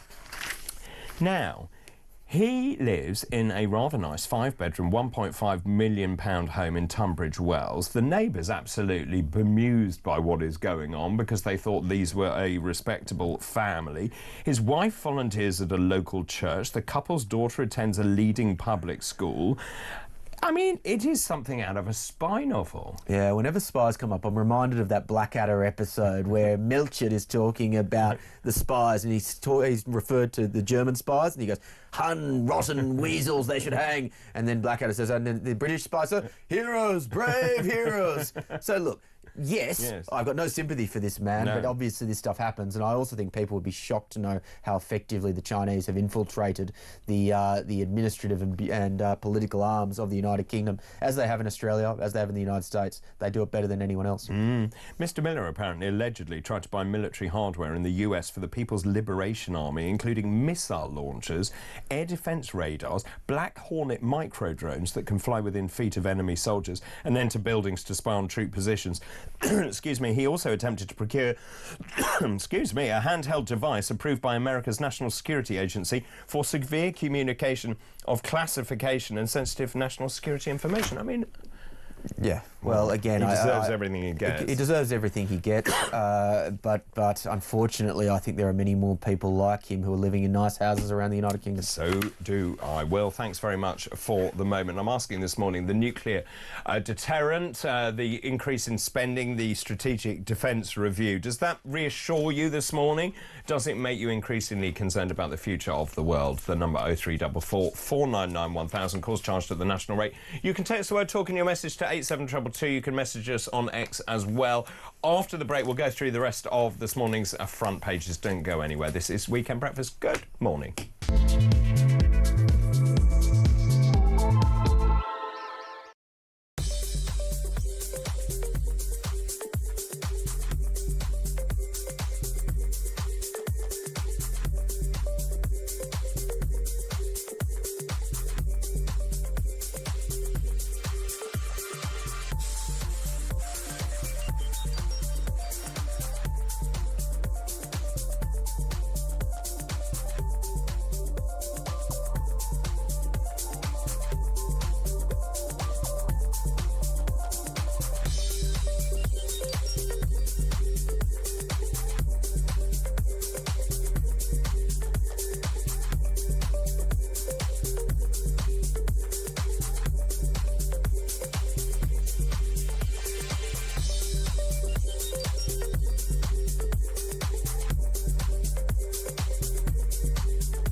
So if you're a criminal now, you might as well just enjoy yourself because, one, you're not going to go to prison. If you do go to prison, you're going to get let out. And then when you get let out, you're never getting back in. So the majority of horrible crime, and I'm sure Will attest to this, is committed by a minority of people, right? So when it comes to rape and violence, robbery and so on. So if the police aren't currently seen on the streets anyway, detection rates plummet, crime goes up and up and up. When you then allow back out a huge number of people that are basically wrong-uns and are going to perpetuate loads more crime... Exactly. I think it might be a recipe for some kind of disaster. I think it would be. Across the UK, on DAB+, on your smart speaker, on your smart TV, and on your side. This is Talk. 7:23. Will Kingston is with me this morning. He mentioned furphy earlier, and I picked him up on it and said, I think that's a funny Australian expression. And I've just looked it up.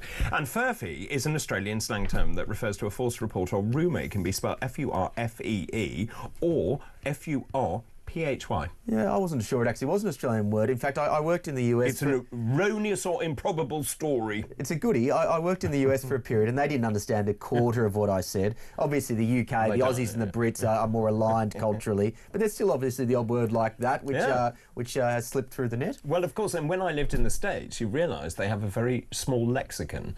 The Americans don't really have many words. No, they don't. I was actually very surprised at how big the cultural gap is between Australia and the UK and the US. It really is bigger than I thought. Where do you live in the US? LA. Of course. No, that's right. And so never have two countries been so divided by a common language. And I would sit at this table when I had an agent and a manager and all these publicists and everything. And I realised that once I'd had this conversation with them all, they all kept looking at me because they didn't really understand anything I'd said. Yeah. It's like those Guy Ritchie films where they're all speaking in Cockney and they literally have to have the translations in captions. Yeah, and of course they can't spell either. Yeah, that's true. They don't have U's in their words. But that's to do with the Enlightenment, by the way, neither did we. So we used to spell colour in this country C-O-L-O-R, and in the Enlightenment we then got all fancy and put U's in it. You're joking? No. Oh, I did not know that. Well, yes, there you go. So interesting. That's not word of the day. That's another interesting fact of the day. That's fact of the day. Right, let's move back to the front pages this morning. Sunday Express. Here's the headline. Actually, we can show you on screen. Arm jail staff to stop Islamist attacks. This is according to Robert Jenrick, the Shadow Justice Secretary. He says prison officers must be armed with tasers, stun grenades and baton rounds to prevent their kidnap or murder by Islamist terrorists. He said this is after an officer was stabbed in the stomach with a knife believed to have been flown in by a drone into a jail. He wants secure armories in prisons, including lethal weapons installed at maximum security prisons to be used as a last resort to tackle violent inmates, including far-right extremists. He said the government needs to take back control of our nation's prisons. I'm sorry, are you telling me that prison guards don't have those weapons? No, they don't. And you're dealing with the most violent, terrifying people in the country, and they don't have that available to them? No, I don't think they do. I think they've got tasers. Absolutely insane. Do you not remember in the riots that was part of the thing? The prison officers said you need to arm us properly. Yeah, exactly. Like, who would want that job? It's just it's asking for trouble. I can't believe that is not the case. Yeah, welcome to Britain. Yeah. The Prison Officers Association wants terrorists to be put in supermax facilities and demands urgent action before a prison officer is murdered on duty. And quite rightly. Yeah, they're right. Yeah, I agree. By the way, can I just have a little detour here? Jenrick is the only person from the Conservatives we're hearing about, the only one with cut through. It makes you wonder, what are the rest of them doing? Yes, it's interesting, isn't it? How long has Badenoch got? About the same amount of time as Starmer, I would have thought. So a year? Well, about a year, I would have thought. I can't see her going... Again, the same thing after the next round of elections. The Tories, I can't imagine the results will be any better. Surely Jenrick has to go in after that. Surely. Front page of The Observer. It's really interesting, this. Musk, this with Dodge or Doge written on his cap, Department of Government Efficiency. Musk leaves Washington with a black eye. And then I turned over. There's nothing else on it. That's it. Have you seen the footage of him in the Oval Office? Which bit? It's him as Trump is speaking in the background, and if anyone's watching, it was like, and for people on radio, absolutely high as a kite. You know, Yes. Well, there was an don't sue me, Allegedly. Elon, but allegedly. But yes, high as a kite. Yeah. So yesterday there was that big story, wasn't there, about ketamine and the fact that he'd suffered from ketamine bladder. Yeah, well, he's actually admitted to this several times, but they were saying he's been taking it whilst he's been doing the Doge stuff. And if you see the footage, I encourage people to go and actually just Google it. He is obviously on something. Wow. In the Oval Office. Wow. So there we are, Elon Musk sporting a black eye. The Sunday Mirror is an interesting story. There's 762 million Tory PPE failure. So their exclusive says Tories wasted 762 million of taxpayers' cash by forgetting to check if PPE kit was any good. And I looked at that this morning and thought, well, actually, it's not very much in the grand scheme of things, given the amount we spent on PPE. Anyway, Boris Johnson's aides realised the protective gear was faulty. By the time they did that, the warranties had run out. We spent, we wrote off £9 billion in PPE. Look, I think... Also, just talking to my friends who were around at the time, they didn't have any PPE. The hospitals didn't have any PPE. They gave contracts out by meeting some bloke in a bar. Yeah. You know, the way they procured that stuff was just ridiculous. We were woefully unprepared for what happened. Yeah. They scrabbled around, but actually I don't know about you, but I mean, they say they didn't test the PPE. It cost £762 million. That's their tip of the iceberg compared with what actually went on. Yeah, well, add this to the long list of just incompetent Boris mess-ups. Yeah, another detour. Do you think there is any chance that Boris will be re-emerging on the political scene? Well, there's another story today, isn't there, that the Conservatives, I don't know how many, but a large percentage want Badenoch out and they want Boris Johnson back in. Yeah, this is the problem, though, because the visuals and the rhetoric and the style of Boris have always been appealing, but if you actually look at what happened under his government, it wasn't conservative and it was a mess. And also immigration, let's talk about that. The Boris fact is wave. that the immigration, that was the Boris wave. Yeah. Right, the front page of The Sun on Sunday, TV Jeff court date over Jackie. TV presenter Jeff Brazier has a court date to stop Freddie, that's his son, from seeing his maternal gran. There are new photos showing them smoking a suspicious-looking cigarette. Model Freddie, 20, was seen sharing an aromatic roll-up with Jackie Budden, 68, next to the Thames in South London.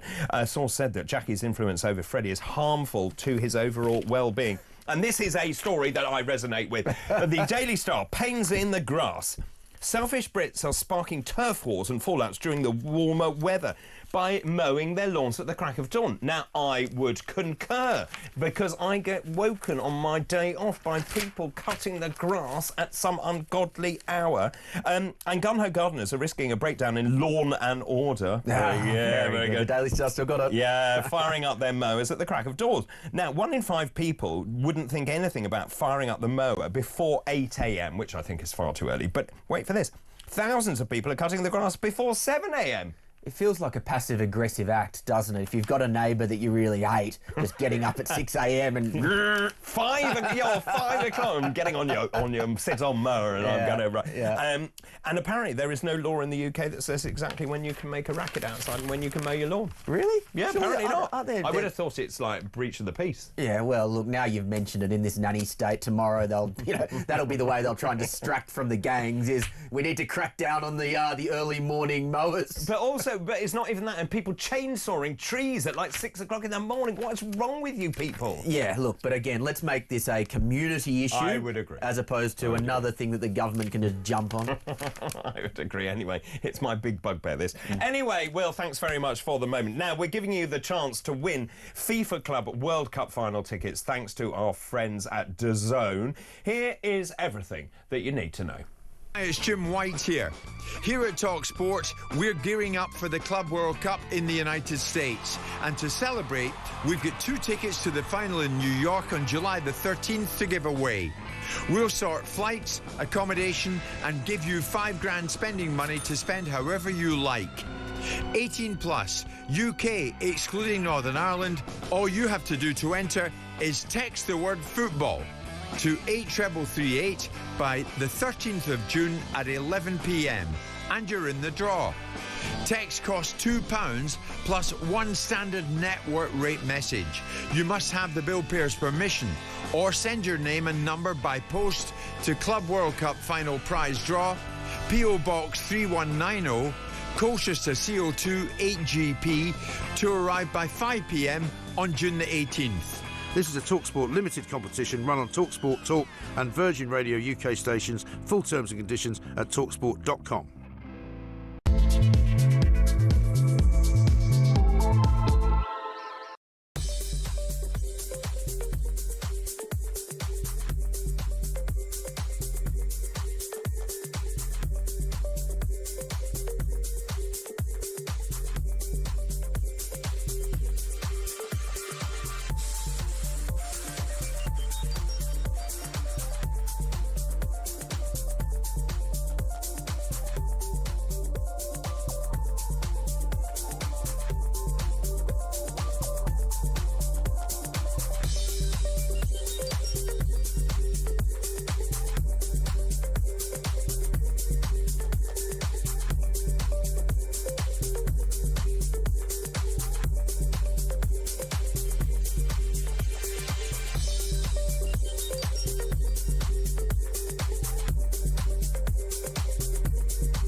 Across the UK, on DAB+, on your smart speaker, on your smart TV, and on your side. This is Talk.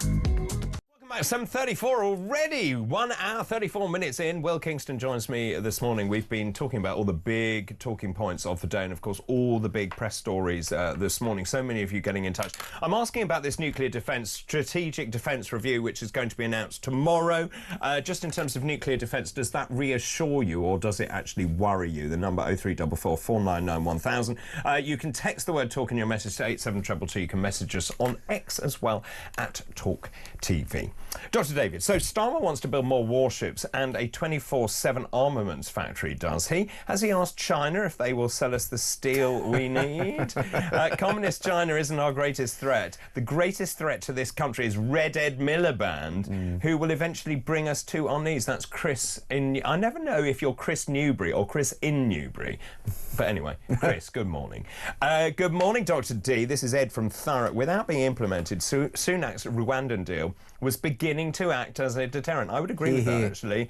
Starmer vowed to abolish it without testing it or having a backup plan. He made no secret of it. People still voted for him. So why are we surprised? Just put up with it. Yeah.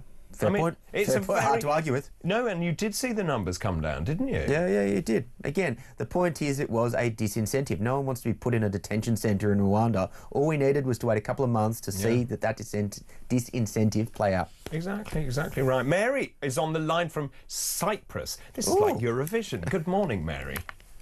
Good morning, David. How are you? I'm very well, thank you. And how are you? Yes, good, thanks very much indeed. A bit disturbed by the news this morning and the lack of governance by a so-called government in this country. Yes, that's what I'm thinking about. This Attorney General guy, I was talking actually to a colleague of yours, Kevin, about the judiciary in England at the moment. Yes. In the comparison between the two police officers who beat up an old man of 92 with one leg. And Lucy Connolly, I mean, the police were found not guilty. Lucy Connolly, bless her, got 31 months for I don't know why. Who went to appeal having done 9 months. Yeah. Now, what I'd like to know is, I believe it was, you said earlier that the Attorney General had something to do with the Lucy Connolly case. Yes. Did he have anything to do with the two policemen?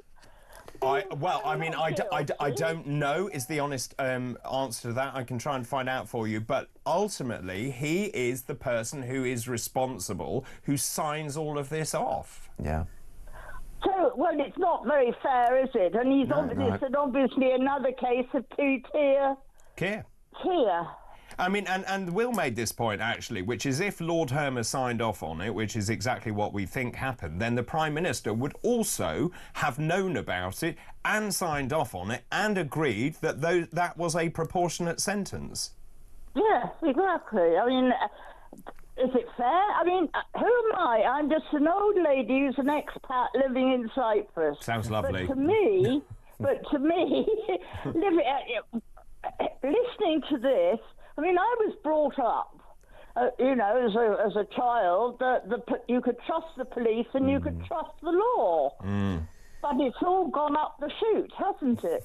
It certainly seems, but it also seems to be politically motivated, this, and clearly when you've got people like Suella Braverman saying this sentence is disproportionate and she needs to be released, then I think we really are in trouble. Mary, really good to talk to you this morning. I hope you're having a lovely time there in Cyprus. From Cyprus to Hertfordshire now, Fred is on the line. Good morning.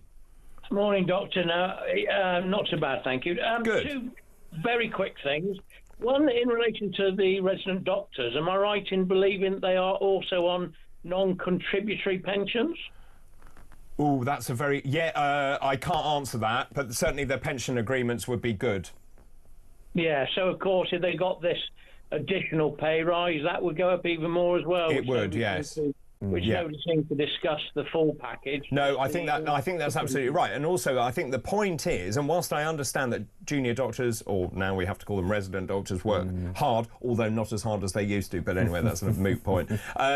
I know they work hard, but at the end of the day, and Will made this point, you are still in training. That is the point, which is the 5 to 6 years at medical school, you really don't know very much when you first qualify, and you only start to learn once you're on the job. And that is what all my friends who are consultants are saying, is these young doctors don't know very much. Because the hours have been restricted so dramatically, they don't have the flying hours that we had, and so therefore haven't seen the breadth of cases that we did. And in medicine, we have this expression, see one, do one, teach one. You have to see it so that you can understand the pattern recognition.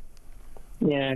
I mean, just on that, I agree. They work hard, but I believe personally that anyone who's lucky enough to still have a job in the private sector is working damned harder as well. Yeah, that's right. It's not just them at all. Anyway, more on the nuclear thing. Yes. Your earlier caller saying about the Russians coming to our airspace and our waters and this and whatever. I think just to put it into perspective, I'd be disappointed if we weren't testing their air defences as well. So I think we need to be careful about thinking that we are the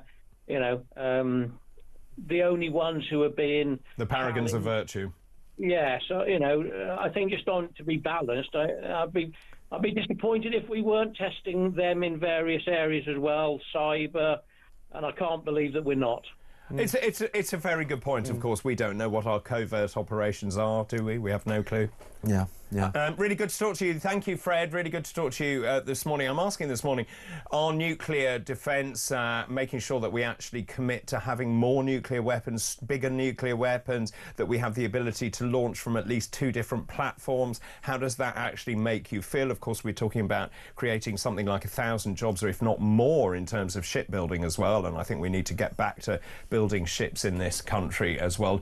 Does it reassure you? Does it worry you? The number 0344 499 1000. Time for a break. After the break, it's going to be Tech Rundown, because it's Sunday, of course. Davis Fang, who knows about all these whizzy-bangy things, will be joining us. He's our tech presenter. That's all still to come. This is Weekend Breakfast. Good morning.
prepared. Ethnic minority communities are prosecuted or face inspections or stop and searches a lot more than white people. I mean, to me, it just seems once again that Sadiq Khan is saying, oh, well, because certain people break the law, let's just get rid of the law.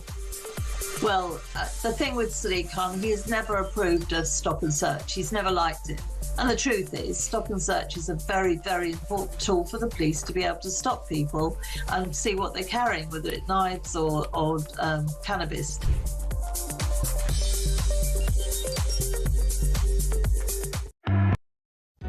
Across the UK, on DAB+, on your smart speaker, on your smart TV, and on your side. This is Talk. Welcome back. 7:44 on Sunday, June the 1st. Loads of messages coming in. Rob, nuclear deterrent. This useless bunch of treacherous dogs can't or won't stop a fleet of rubber boats coming here illegally. Good show, David. Thanks, Rob. This is Sarah in Peterborough. Hello, I love the show. That's very kind. Thank you, Sarah. I had a well-paid job and worked hard. I paid my mortgage off, but I can't bear to give the government any more taxes. So now I work part-time and earn just under the allowance. I've had enough to get by, to pay the bills. I'd rather that than give this government a single penny. Gosh, that's a very, very strong message. And Steve says, we all know the biggest threat to our country comes across the channel each and every day. Keep those messages coming in, please. But now it's time for Tech Rundown. Tech Rundown. And of course, joining us this morning, the chap who knows about whizzy-banging things, Davis Fan. Good morning. Good morning. I love to whiz and bang. Well, quite certainly at 7:45 in the morning you do. Right, so disposable vapes are no more. You're not allowed to have them. It's an absolute tragedy for a lot of people, I'm sure, but from today, literally, you can't buy disposable vapes anymore. And unfortunately, this might occur in something not so desirable, and that is people stockpiling them. Because apparently there was a survey recently, and 82% of disposable vape users intend to stockpile them. I'm like, why would you do that? It's like, because these are very cheaply made items, as we know. You can buy them for a few quid each. The problem with cheaply made electronics, as we all know, is that they rely on batteries, and very affordable batteries at that. And that means that they might catch fire. So you're saying they're not compliant batteries because they're made by, they're very cheaply and poorly made batteries. Precisely. I think we all remember those sort of hovercrafts. I think we called them a few years ago. Yeah, sort of those two-wheeled contraptions that you would sort of balance yourself on and inevitably fall over. They were banned in quite a few places because they were cheaply made and would catch fire. So it's a sort of a similar situation over here. That's really interesting. So, right, so what do people have to do? So we're saying don't hoard them. Yeah, don't hoard them because your house might catch fire and burn down, which is not a desirable thing, I imagine. And surely this just creates a massive black market as well. Of course it does. It's ridiculous. You're not going to stop people from using these things. Well, it's interesting. So they say if the battery is damaged or overheats, it causes thermal runaway. It's a chain reaction. We were talking about nuclear earlier, where the battery's temperature rises rapidly, it overheats, then catches fire. If you then put water on, apparently it makes it worse. Here's the bit I didn't know: the batteries, even if you put out the fire, they can reignite many hours later. Yeah, that's the problem with fighting fires with electric cars, especially. Like, imagine one of these disposable vapes, but multiplied by multiple thousand. If your electric car were to catch fire, that is a massive concern. I'll look at it closely on the way home. Yeah, and as you mentioned, to make things worse, a lot of people don't actually know how to put out an electric fire because obviously the thought would be to pour water on it, and that's absolutely the last thing that you should do. Another endorsement for Ed Miliband's electric transport agenda. Yeah, it's a brilliant point there, of course. And of course, there's another story about him. He wants to take off, I think, the VAT off electricity to move people to have heat pumps, but stick it on gas. Yeah, right. Well, just more lunacy, isn't it? Just more lunacy. So don't stockpile is what we're saying. Definitely don't do that. Okay, now this is really interesting about pirate pirating television services. Tell us more. Yeah, so I don't know if we remember to a world that was 10, 15 years ago. I think you weren't born. It was quite a popular thing to pirate your favourite TV shows and music using services like LimeWire. I'm sure we all remember them.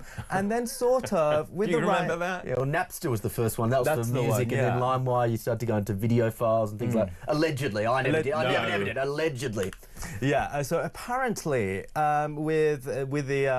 apparently, piracy might be coming back. And that's because with the rise of streaming services like Netflix, as we all know, and Spotify, it sort of became less desirable to pirate, as it was sort of more convenient to actually just pay £10 a month or whatever, and then just access it through all of your services. However, now that every single service seems to want to charge £10 a month, sometimes £15, £20, people are actually realising that they're spending hundreds of pounds a month on these subscription services, and actually streaming, like piracy, is becoming more and more desirable. And then pirating's not actually like as difficult as it used to be. It's not like you go and onto like one of these dodgy services and then have to torrent and spend hours possibly going through weird links and stuff.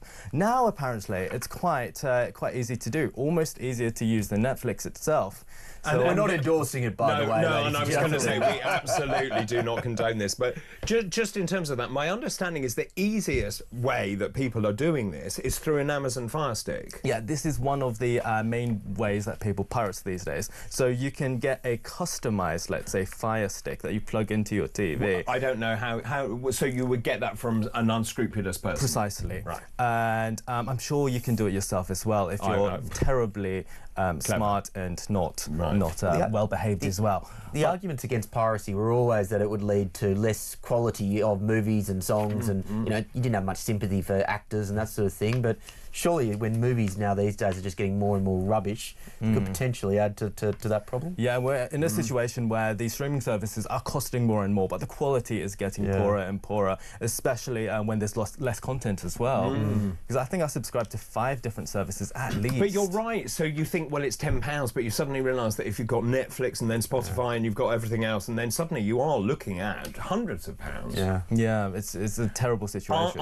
I have heard that this is a huge problem in Europe because, of course, people are also using Fire Sticks, for example, to access UK-based channels, for example, that are normally blocked by your IP address. Yeah, well, you can also use a VPN to achieve the same thing as well. Yeah, it's one of the main uses for a VPN, unfortunately. Yes, it is. OK, so what are we saying here? Just be very careful doing that, because also there were arrests done for this. Obviously, don't do it. A Liverpool man who sold Fire Stick devices he reconfigured to allow people to illegally stream Premier League football matches was jailed. Another man was given a 2-year suspended sentence last year after modifying Fire Sticks and selling them on Facebook and WhatsApp. Just quickly, what is a Fire Stick? We should explain. So a Fire Stick is sort of a streaming box that you plug into your television. Yes. That transforms it into a so-called smart television. Yes. So you buy them from Amazon. I'm sure you can get other ones, but you stick it into an HDMI socket, and then suddenly it gives you all the digital channels. So if you have an older television, you can use that, and you can then access things. For example, Talk is on that. Oh, right. Okay. Yeah. So we're saying they're okay, but it's being used in an inappropriate way. Precisely. Oh, go out and get a Fire Stick and then watch Talk. Yeah, good. Very good. You can come back. You can come back.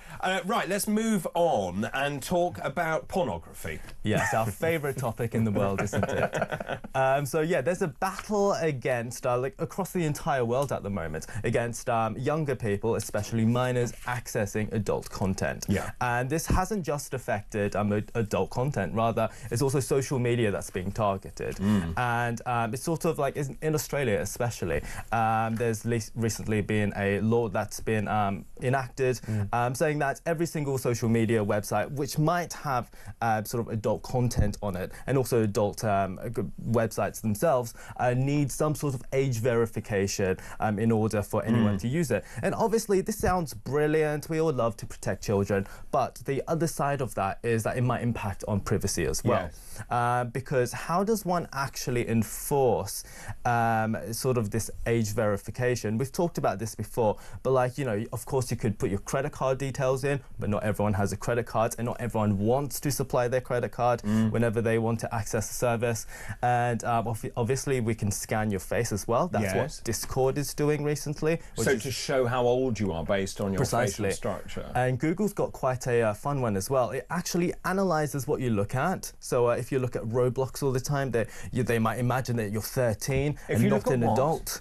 It's a video game that kids like to play these days. I've heard this. It's called age estimation. So if you put in an email address, because there's so much data about you online already, they can see, for example, that you have a bank account, therefore you're probably over 16. Or, you know, again, if you're playing video games, you can estimate that you may be this age. So it's not like putting a license in where you can get a precise date of birth, but can estimate to a pretty high degree of certainty. But you're still not anonymous because, of course, you're giving an email address. No, that's exactly right. Yeah, but it probably isn't as bad as providing your license, for example. Yeah, well, in Europe at the moment, the Digital Services Act is currently looking at Pornhub, which is probably the biggest pornography website in the world. I had no idea. It's the most visited porn site in the world. It's the 19th most visited on the entire internet. Yeah, and basically they need to pass some sort of verification in order for the website to be accessed in Europe, and they currently don't really know how to do that, because who really wants to access pornography and also supply their ID, for instance? It's not something that will do their shareholders any good. Yeah, the EU investigating Pornhub, Strip Chat, two other pornography website. Pornhub's parent company, which is ALO, said it's aware of the investigation and is fully committed to ensuring the safety of minors online. We will always comply with the law. We hope governments around the world will implement laws that protect the safety and security of users. So obviously, it's interesting, isn't it? Some of the services are saying, well, we've got click-away pop-ups. So they pop up and say, are you of legal age? And all you do is click yes, and then it lets you into that content. Well, of course, any kid will know that you can just say yes, and of course, then you've bypassed those rules. Exactly. And of course, the fines, they're now looking at enforcement actions, huge fines. Yeah, 6% of the total global revenue, which is a lot. Now, let's move on. We talk a lot about AI. We spoke about replacing jobs earlier. This is really interesting. One day I overheard my boss saying, just put it into ChatGPT, and workers lost their jobs. Yeah, so a lot of people were saying when AI first became into the public consciousness that creative jobs will be the final ones to be replaced, because, you can have AI replace, really boring data entry jobs, let's say, but creativity, that's something that AI can't do. Well, apparently, unfortunately, AI is replacing a lot of creative jobs already. Actually, just like a tale from when I was working in Australia, one of the news stations that I was working at, they were starting to replace newsreaders for certain segments with AI voices. So I've personally seen this as well. Wow. So The Guardian, this our favourite paper, this week they wrote a report talking about a few instances of where creative jobs have been replaced. For instance, we've got this radio host in Poland who was a freelance journalist at this radio station, Radio Krakow, and he was let go in 2024, and he was replaced by 2 AI avatars with sort of fake personalities and backstories, one of which was a queer presenter with synthetic non-binary personality. So that is very interesting, but obviously nobody liked it, and they were replaced by something else that was also affordable. Students. David, put out your hand. I need to make sure you're not a hologram. Yeah, well, exactly. Well, exactly. Yeah, he is real, ladies and gentlemen. But I'm being told that there are things like is that right? Michael Parkinson AI podcast. I mean, we're living in a very dystopian world, if you ask me. Yeah, I'm sure that he is no longer with us. So it's quite talented. I mean, it's extraordinary. Also, just very, very quickly, because time is very tight. How a viral all-glass phone can cure your phone addiction. This is the craziest story I've read. Yeah, so a viral TikTok video showed up this week showing a woman using what appears to be all-glass clear phone. And it just turns out that, as you can see over there, that actually it is literally just a piece of glass. And this is actually saying a lot, because this is called the Methaphone, and basically it's a piece of acrylic, and it sort of plays into the minimal phone aesthetic. And I've actually got one over here, and this is called the No Phone, and basically it is a piece of plastic with a mirror on it. And What's the point of that? It's supposed to cure you of your smartphone addiction. So I've seen it all. It's sort of become so trendy of a thing that people are buying old Nokias to use to replace the smartphones with, and now we've got a literal piece. And of how plastic. much does that stupidity cost? Do you want to guess? Yeah. £50 probably. It's around that. £23. Yeah, okay. So not so bad, but it's literally a piece of plastic. But the funny thing is, it's a mirror. Like, just goes to show the narcissism of our times. That, you know, if I can't be on my phone, I'm going to look at myself all day. Yeah. Great. Yeah, and apparently it did not cure the inventor's phone addiction. She used it just as much. So it was absolutely hopeless, and it cost you 23 quid. Really brilliant. Thank you very much, Dave. It's always good to see you. That was today's Tech Rundown. Tech Rundown. Oh, my goodness. There you are. Well, thank you ever so much. Our time is upon us. So thank you very much for the last 2 hours. Pleasure, David. I'd love to come back soon. Yes, please do. And, of course, you can bring your mirror phone, and you can spend all the time looking in the mirror as you do the show. Yes. I know we've had some brilliant compliments as well, so people are very much enjoying you being here. So thank you nice very to much. hear. And welcome back to the United Kingdom from Australia. Of course, I'm surrounded by Australians this morning. It's absolutely dreadful. But thanks ever so much, Will. Lots more still to come in the programme this morning. We'll go over the big stories of the day. I'm going to be joined by Ryan Saby after the break. Of course, he's the Deputy Political Editor at the Sun newspaper. So we'll be talking about this is the week that Starmer lost control. We'll talk about the junior doctors and Lord Hermer as well. Don't go anywhere. This is Weekend Breakfast. Good morning.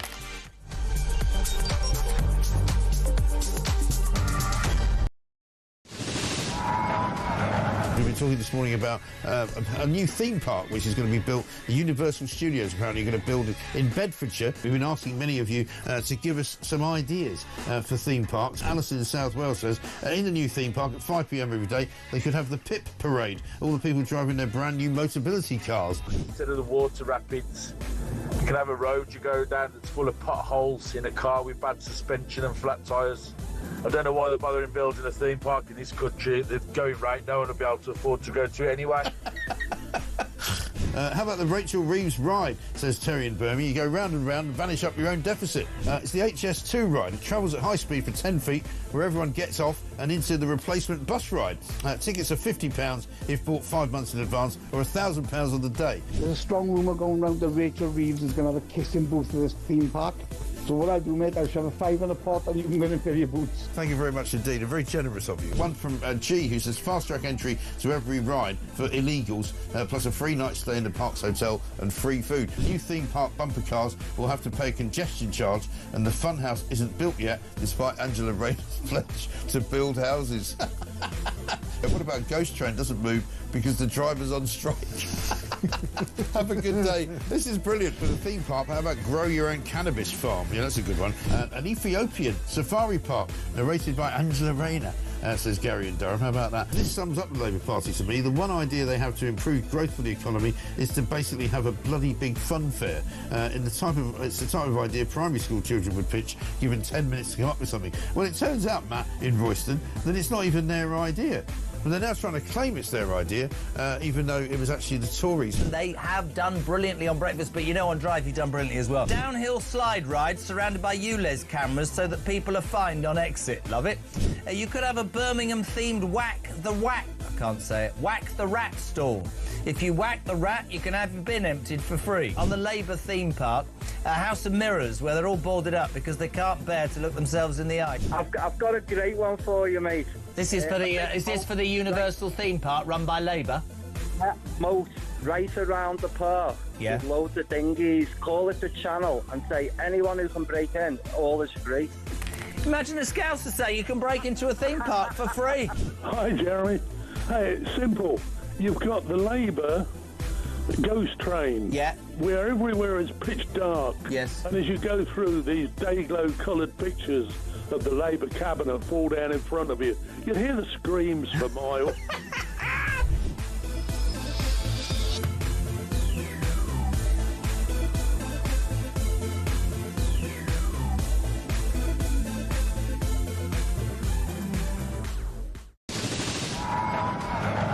talking this morning about a new theme park which is going to be built. The Universal Studios apparently going to build it in Bedfordshire. We've been asking many of you to give us some ideas for theme parks. Alison in South Wales says in the new theme park at 5 p.m. every day they could have the PIP parade. All the people driving their brand new Motability cars. Instead of the water rapids, you can have a road you go down that's full of potholes in a car with bad suspension and flat tyres.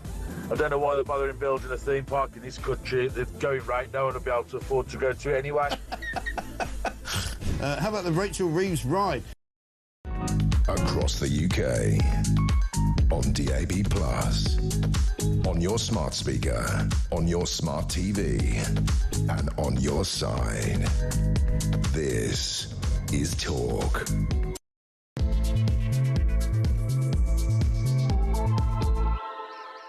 Hello, very good morning to you. Just after 8 o'clock now on Sunday, June the 1st. Pinch and a punch for the first of the month. Thank you very much for your company this morning. If you are just joining us, great news this morning, of course, being a Sunday. It's Say Something Nice Day, a day that was invented with the intention of making other people's day better by spreading compliments and kind words. Say something nice to me, don't just say goodbye. Ah, Bobby Klein, there you are. Also, Say Something Nice Day. Also, talking of saying something nice, Dinosaur Day today. It's a day dedicated entirely to the prehistoric reptiles that lived during the Mesozoic era, an era that still holds enormous fascination for us. Dinosaurs lived a long time ago. They were terrible lizards, don't you know? Johnny Cash. Some ate plants and some ate meat. Some ate fish and some ate That's the meat. Kids album from Johnny Cash, apparently. Also, happy birthday to our colleague and friend Peter Cardwell, who shares his birthday with Morgan Freeman. One of them is 88, not sure which one. Morgan Freeman is a multi-award-winning actor, producer and narrator. He was voted one of the greatest actors of all time. Happy birthday, happy birthday, happy birthday, happy. It just finished happy, not happy birthday. Anyway, most confusing. Let's move on to this hour's fascinating facts, shall we? Today's fascinating facts.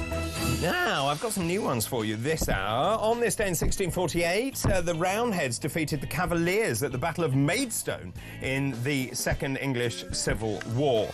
Also, on this day in 1957, Ernie drew the first premium bond prizes in Britain. The first prize was a whopping £1,000. And on this day in 1977, the maximum speed limit on Britain's roads was changed to 70 miles an hour. And those are this hour's fascinating facts. Weekend breakfast, can't start it the wrong way. David Bull Show, your bright Sunday. Well, that wakes you up with a bit of a shock this morning. 6 minutes past 8, 2 hours in, 2 hours to go. We're live in London. Thanks very much for your company. Let me just whiz you through the front pages just very quickly if you are just waking up. I mean, this is pretty shocking. The Sunday Telegraph, the Prime Minister has lost control of the borders. These are young men of working age coming to this country, leaping onto these inflatable boats. They are economic migrants. More than 1,000 people came across the channel yesterday. The Coast Guard was forced to call on fishing boats to assist a yacht and a kayak in trouble. There are now 14,600 people have come in. That's up 30% or more than 30% since the same point last year. The highest numbers for the first 5 months in a year since the small boats started crossing yesterday.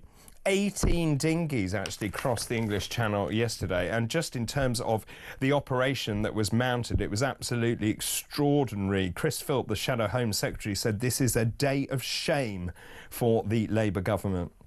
Over 1,000 illegal immigrants in a single day, boats flooding the channel, border force stretched beyond breaking point, and even fishing vessels drafted in because our maritime rescue services are overwhelmed. A nation reduced to chaos on the high seas whilst Keir Starmer hides behind platitudes and process. Labour has completely lost control of our borders. That's the front page of the Sunday Telegraph today. And then the Sunday Times, we talked about this extensively as well. British fire fighter jets to carry nuclear bombs. This is the Strategic Defence Review, which is going to be published tomorrow.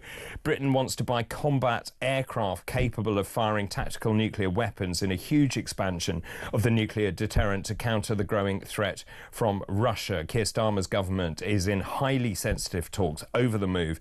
It would represent the biggest development in the UK's deterrent since the Cold War and a recognition that the world has entered a more dangerous era. Also on the Sunday Times front page, junior doctors threat to bring the NHS to standstill with a coordinated strikes.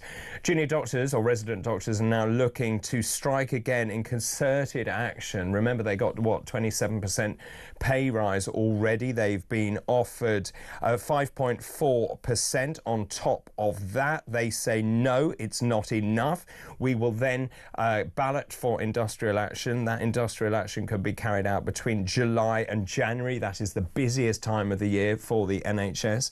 It would mean operations cancelled. It would mean that people will die as a result of this. And many people saying, well, look, hang on a minute, you've already been given a whopping great pay rise.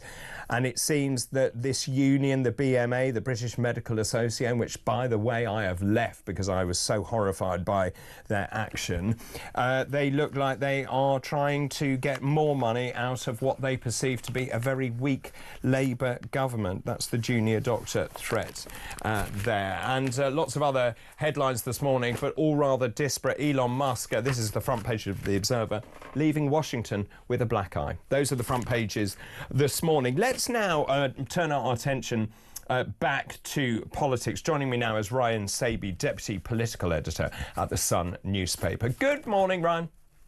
Good morning, David. Should we start with this big story, which is the front page of The Telegraph? Keir Starmer being accused of losing control of Britain's borders. 1,200 people came in yesterday. The pictures paint a 1,000 words, really. The Tories describing these record crossings as a day of shame for Labour. I mean, Keir Starmer came into power saying he's going to smash the gangs. He hasn't done that. He says we're going to have greater cooperation with the French. We spent 500 million quid. And then yesterday, we saw the French police standing on the beach doing absolutely nothing, whilst all of these migrants then go into the dinghies, cross into British territorial waters. The Coast Guard completely overwhelmed, Border Force overwhelmed as well. And in fact, such was the operation to bring those people ashore that the Coast Guard couldn't even respond to a yacht which was in distress. Yeah, I think one thing Keir Starmer learned very, very quickly when he came to power, that his big idea of smashing the gangs was going to be pretty difficult to actually accomplish, just in the same way that Rishi Sunak said that he wanted to stop the boats. You can talk in three-word slogans, but actually when it comes down to action, it's harder than it looks. And you look at these numbers, we've been writing stories about this, effectively since 2018, but particularly in the last few weeks, every few days, the numbers seem to go up. And it was just 10 days or so ago, we had 800 crossing the channel in a single day. And then we see yesterday, we get 1,200. I think that the trouble is there's no one answer to this, to actually stopping it. One answer may have been that Rwanda deterrent, but obviously the government decided to get rid of that when they came in. But I think to actually stop it, I think you're going to need so many different things in the round. You're going to need greater cooperation with France. We probably need more work, more police officers, our police officers, or border force actually maybe patrolling the French coastlines. I think there needs to be more bilateral deals, more deals to actually take those migrants back to their countries.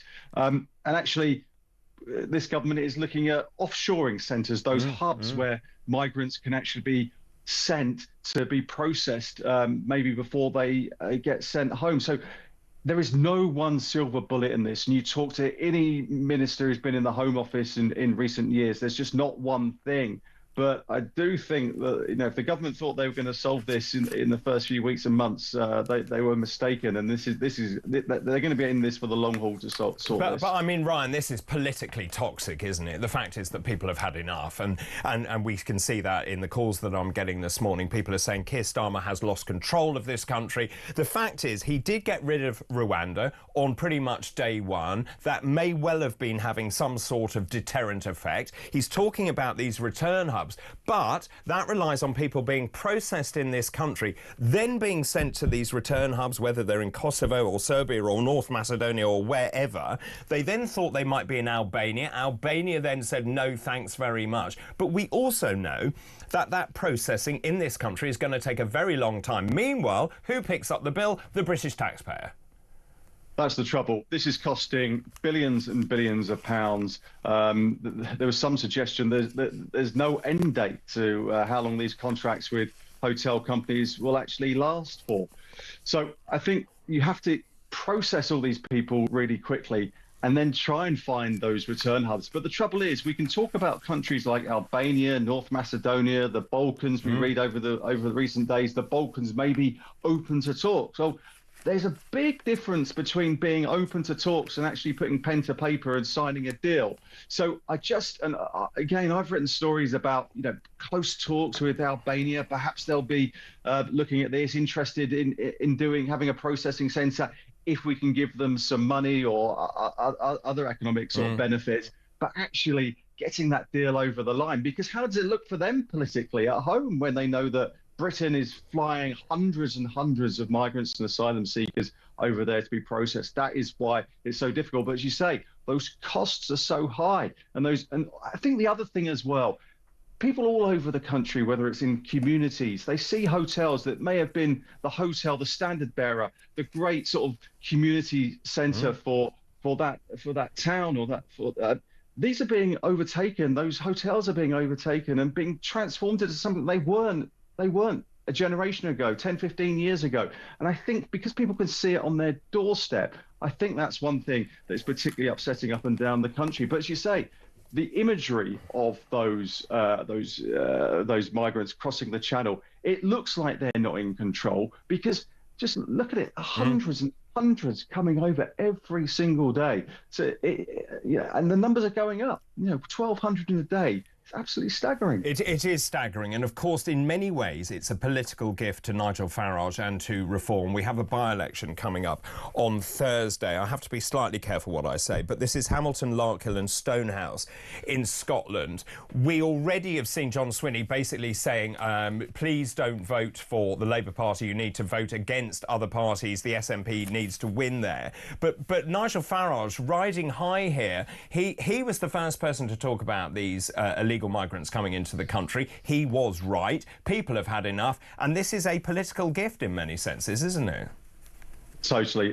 Nigel Farage has done particularly well, not only capitalising on this small boat crisis, that he's obviously shown that keen interest, from day one, but also the winter fuel aspect as well. And that's why they did so well in those local elections. But as you say, there is this Scottish by-election coming up this week, and it's going to be pretty interesting to see where Reform end up, because if they come a close second, it really, we're not going to say it looks like they may not win it, but I think the fact is, if they come a good second, it puts them in a really good position for those Scottish elections next year, and it shows that the party has momentum. And if you tie all this together, you've got the local elections that we've just had. They did very, very well in the Runcorn by-election, and then you look at the Scottish and Welsh elections next year that they should do well in as well. They are on a roll, and you just look at those opinion polls. They're riding high, sometimes best part of 10% ahead of Labour. So I think we don't take normally too much attention at Scottish by-elections, those Scottish Parliament by-elections, but I think this week will be pretty interesting to look at the numbers and see where that falls. And of course, yesterday I showed the latest political polls. I used the Techni one, showing Reform at 31%, Labour at 22%, Conservatives at 16%. I mean, that should be a pretty salutary lesson. I mean, there's another story actually this morning saying that Kemi Badenoch actually needs to be much more honest or brutally honest with the voters. This is in The Spectator. Many people are saying, well, the answer is to ditch Kemi Badenoch and replace her with Boris Johnson. That was another story this morning. But really, is it clear that the Conservatives have reached the bottom of the floor? I'm not sure it is. No, I don't think so. For Kemi Badenoch, she's actually technically safe until November. So that's why you may be hearing murmurings of Boris Johnson to come back. And there's obviously always talk about Robert Jenrick in the wings. But I think in the main, they're just going to let Kemi Badenoch ride this out until November and then probably make a decision then, or maybe, as I say, wait until those elections in May next year. But it doesn't feel like they've reached rock bottom. And I think the trouble is for Kemi Badenoch, so obviously the government gets so much airtime, whether it's policy announcements, it's just the natural, how things work when you're in government. But it used to be that the Conservatives occupied the whole of that right side of British politics. But now they've got not the Reform Party, but perhaps one of the most influential political figures of the last 20-odd years in Nigel Farage. And it's just difficult for her to be heard. So every time that she comes up with a policy announcement, she's had a few on net zero or immigration, she may get some headlines and some airtime for a few hours, but it's quickly, taken away and the air sucked out of that. So she's just got to keep plugging away, and maybe she's launched a couple of policy reviews, but she really needs to get on the front foot and get on the front foot quickly. Just going back to the Labour government, the front page of the Sunday Times says, well, junior doctors, I mentioned this earlier, threat to bring the NHS to a standstill with coordinated strikes. Already they're at 28.9% they got as a pay rise. They've been offered another 5.4%. They're now saying, right, we're going to have coordinated strike action over a period of 6 months over the winter when the NHS is already really pressed. This is when we see patients in corridors where the NHS simply cannot cope. What we're seeing here is unions sensing a very weak Labour government going back to Wes Streeting saying we want more money. He's refusing to talk. And actually, I think this is pretty catastrophic, not just for patients, but also politically. Again, yet more trouble for Keir Starmer. Yeah, and I think those junior doctors probably smell blood a little bit. They see that there could be maybe some movement, or they could use their manoeuvrings and that strike action for some more pay. Now, I think the trouble is the junior doctors here, those resident doctors, I think that they seem to be pretty angry in that piece in that Sunday Times that they haven't found some a mechanism for actually the government trying to up that pay. I mean, they're trying. I think it's 4.5% plus £750 that they've been offered. They don't see that as enough, and I think there's a deep sense of frustration that there's no level of engagement with the government. Now, the junior doctors will say, even if you take into account that big sort of 20% rise they got last year, that they're still 20-odd% behind in real terms pay over the last few years. So this is where that deep sense of frustration lies. But I think that the trouble is, as we saw with the government, they settled with the train drivers early, when they came to government, and just to stop that maybe strike action when it comes to those winter months, that you may see Rachel Reeves or Wes Streeting get the checkbook out again. But let's just see, because money is very, very tight, and as we'll see in the comprehensive spending review in the next couple of weeks, it's tough for departments, and they'll be haggling over money. And then you've got the budget again in the autumn, and there isn't much money to go around. And maybe the junior doctors need to realise that. And I think that's the message that Wes Streeting's trying to get to them, having done so well last year. And let's just talk about Lord Hermer, because there are fresh calls for him to quit after, we now understand, this is the article in the Telegraph today, personally signing off on the prosecution of Lucy Connolly. As the senior lawyer, the Attorney General, he would have been responsible for signing off that very severe draconian sentence for Lucy Connolly. Yesterday we talked about the fact he equated anyone who said we need to leave the ECHR with neo-Nazis. So increasingly racing calls for Hermer to resign. He's a chum of the Prime Minister. He was put in the Lords. And, of course, he speaks on behalf of the government. How politically toxic is Hermer for Starmer? I think these things are just adding up for Keir Starmer and Lord Hermer. I think whether you look at he had a lot of criticism over the Chagos deal, you know, being at the heart of that and the vast sums of money that we're paying out. I think there was also some issue speaking to ministers that he was holding up a lot of work and, you know, just being a bit of an obstacle to actually getting things done in government as well. So I think that the trouble is he has become a lightning rod for sort of disquiet and unrest, and I don't think Sir Keir Starmer's going to get rid of him particularly anytime soon. But you know, I think maybe it's a good thing for Keir Starmer. Someone else can take the heat for a little bit. And just in terms of that, Alistair Heath wrote a really good editorial in the Sunday Telegraph saying the government is bereft of purpose. It's focused on short-term survival above all else.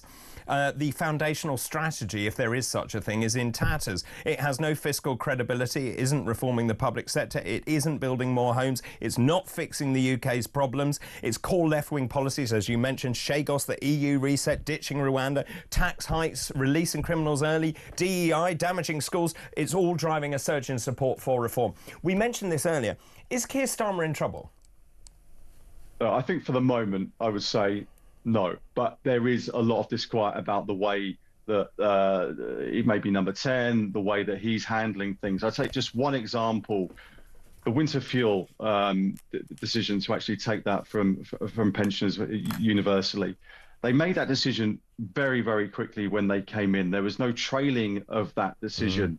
Now, they were the point of that decision was to try and show that you are tough and you are making use of taxpayers' money soundly. So you make all those decisions, those tough decisions, in that first year.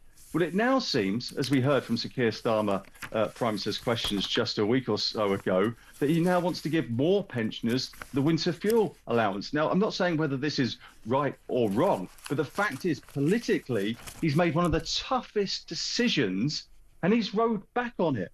So that's why I find that he's, that there is that sort of, where is the big story? Where is the big sort of narrative of where this government is going? If you want to, be seen as being sound with the public's money, you have to stick with it. So what they've done is they've taken all the pain from that decision and the winter fuel decision with none of the gain. And I read over the weekend that actually, because of the extra people claiming pension credit, that they might not actually save any money whatsoever. It may even cost them money. So, and also, it wasn't actually that much money in the first place. It's only £1.5 billion.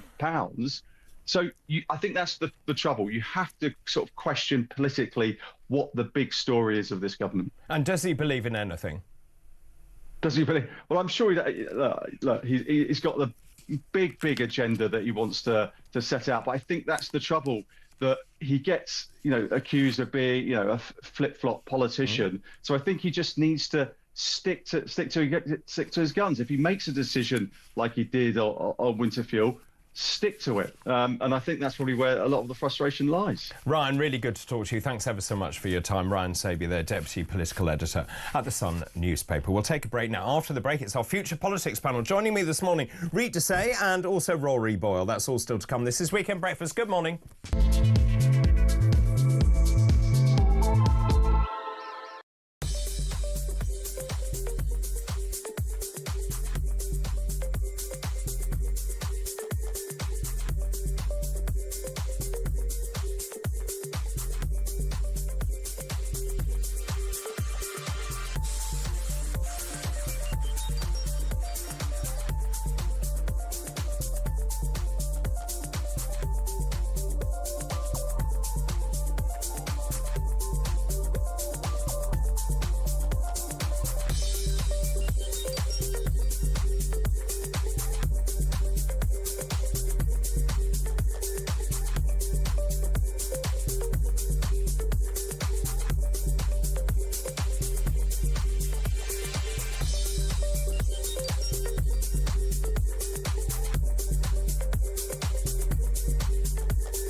ethnic minority communities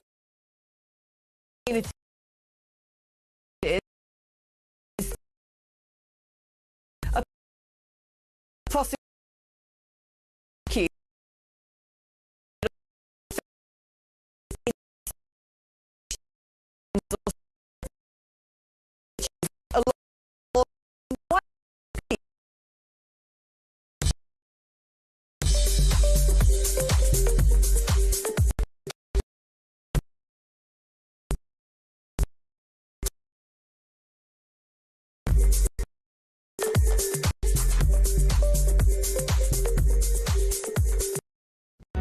Across the UK, on DAB+, on your smart speaker, on your smart TV, and on your side.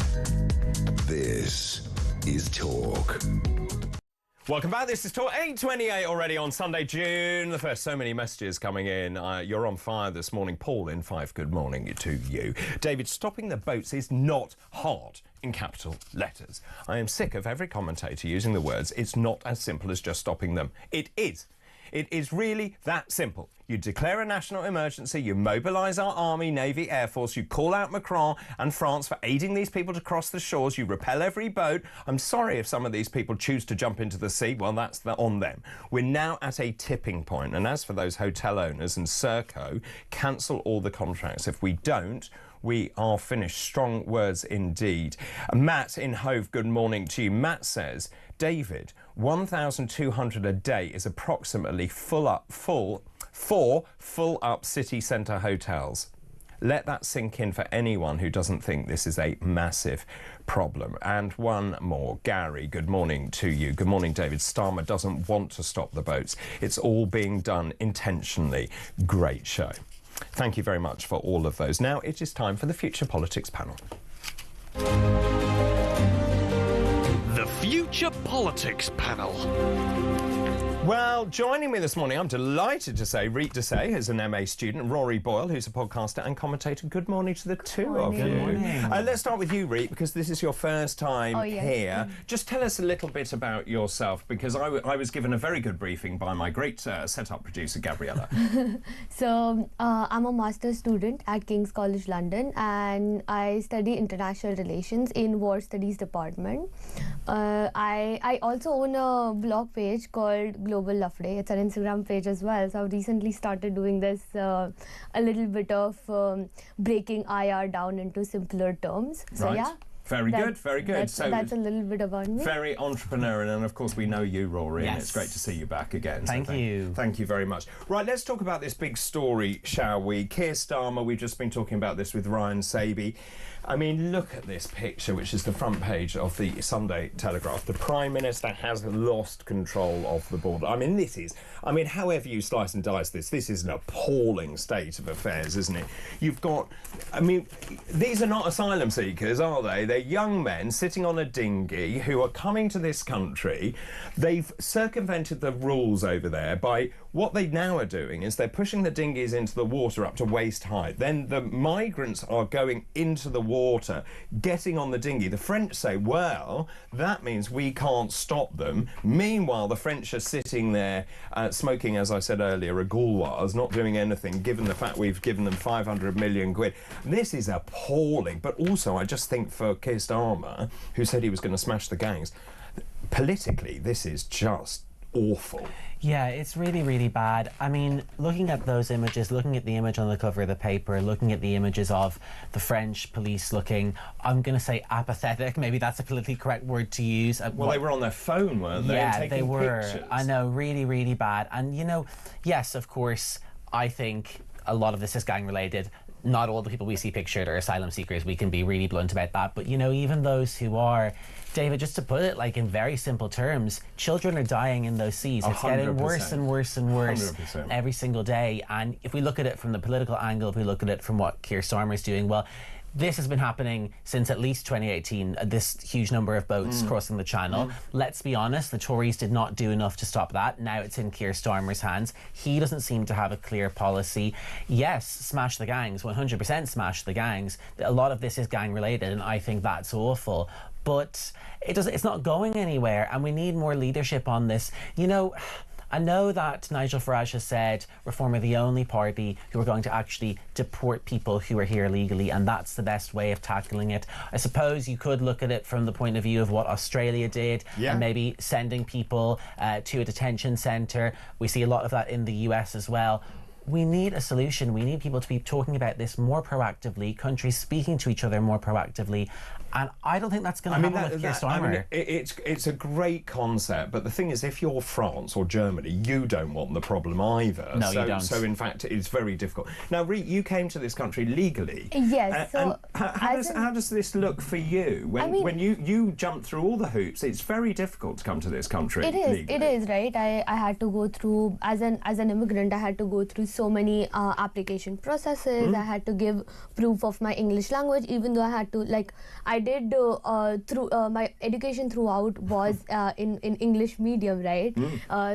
In English language, but at the same time I had to give an exam. And I think on many levels, if this was my country, I would also want people to come here legally, rather than how we saw in the photos, right? Because at the end of the day, there have been so many instances, right, where the smuggling and the illegal activities have been kind of carried out because of the illegal immigration as well, like via the sea routes as well, right? Yes. So I think that's something that should be given enough attention to, right? And they shouldn't be given free pass. Well, that's the point. So for you came here legally. You had to jump through these hoops. You had to prove that you spoke English, even though that your entire education has been in English. And yet you see people who are basically chucking their passports in the sea, coming here illegally, circumventing those processes. It's not fair. It's not. It's totally not fair. I mean, there have been so many instances, right, where all of us students in our classes as immigrants, all we talk about are these things, right? That how unfair is it to students like us? That's at really the end interesting. Of the day. Yeah. And so what would I mean? If I put you in charge, can you imagine? I mean, that's such a toxic brief anyway. Yeah. So Will Kingston was here. He's Australian. We saw it in Australia. You mentioned it. They declared a national emergency, they turned the boats back, and they soon stopped. And in fact, to be fair to the Conservative Party, Rwanda started to show dividends. We saw the numbers coming down. We have no idea whether it would have worked because, of course, Starmer, in his infinite wisdom, scrapped it on day one. Is the answer to show tough love? Because your point is very valid. Young kids are terrified. I saw them in tears yesterday coming across. I'd be terrified, and they're dying crossing the channel. Haven't we got a humanitarian kind of reason to say we need to stop these boats, we need to turn them back? Yeah, well, simply put, the current situation benefits no one. It benefits absolutely nobody but those who are slipping through the cracks, getting into this country and benefiting from their illegal actions. I mean, just to give you a really quick example, a colleague of mine the other day said that she was driving through central London and, it was a hot and sunny day, as we're having many of at the moment, and a group of women piled out of a van, one of which proceeded to vomit. They were human trafficking victims. Police record, there was this huge scene. And, I mean, David, that should not be happening in 2025 in central London. It just shouldn't be. And, obviously we don't know the exact circumstances of what happened there, but we know that this is a massive crisis, and we know that this softer approach has not been working. So we do need a better processing system. We potentially do need to adopt a system like Australia had. There should be less of an incentive for people to come here if they aren't genuinely seeking asylum. It's a complex issue, but that part's not that difficult. And Reet, that's the point Reet made, which is that you come here illegally and you get given a hotel and lodging, and it's rather lovely, and of course it's a pull factor. Just can I ask you, and I don't know how much you are familiar with the political situation, I'm sure you are, international relations. Yeah. This, I think, is very dangerous territory for Keir Starmer, and also we have this by-election taking place in Scotland on Thursday. What is your sense, having talked to your friends, to your other students, to people in this country, about what this does to the popularity of the government? I think, as I mentioned before, right, it also affects, like, at the end of the day, for immigrants like us, we usually would prefer going and moving to another country, right, for another jobs, because again, we study in one of the best institutions. I did my study abroad from LSE. Right now I'm in King's. I have been loving both the institutions, right? They're one of the top institutions in the world. So I wouldn't want to compromise my education, but at the same time, if it's affecting my job opportunities, I would want to move, right? It says a lot about the government at the end of the day. And let me just ask you the same. So politically toxic for Starmer, by-election in Scotland, you've got the SNP in full retreat at the moment, it would seem, anger building to unprecedented levels.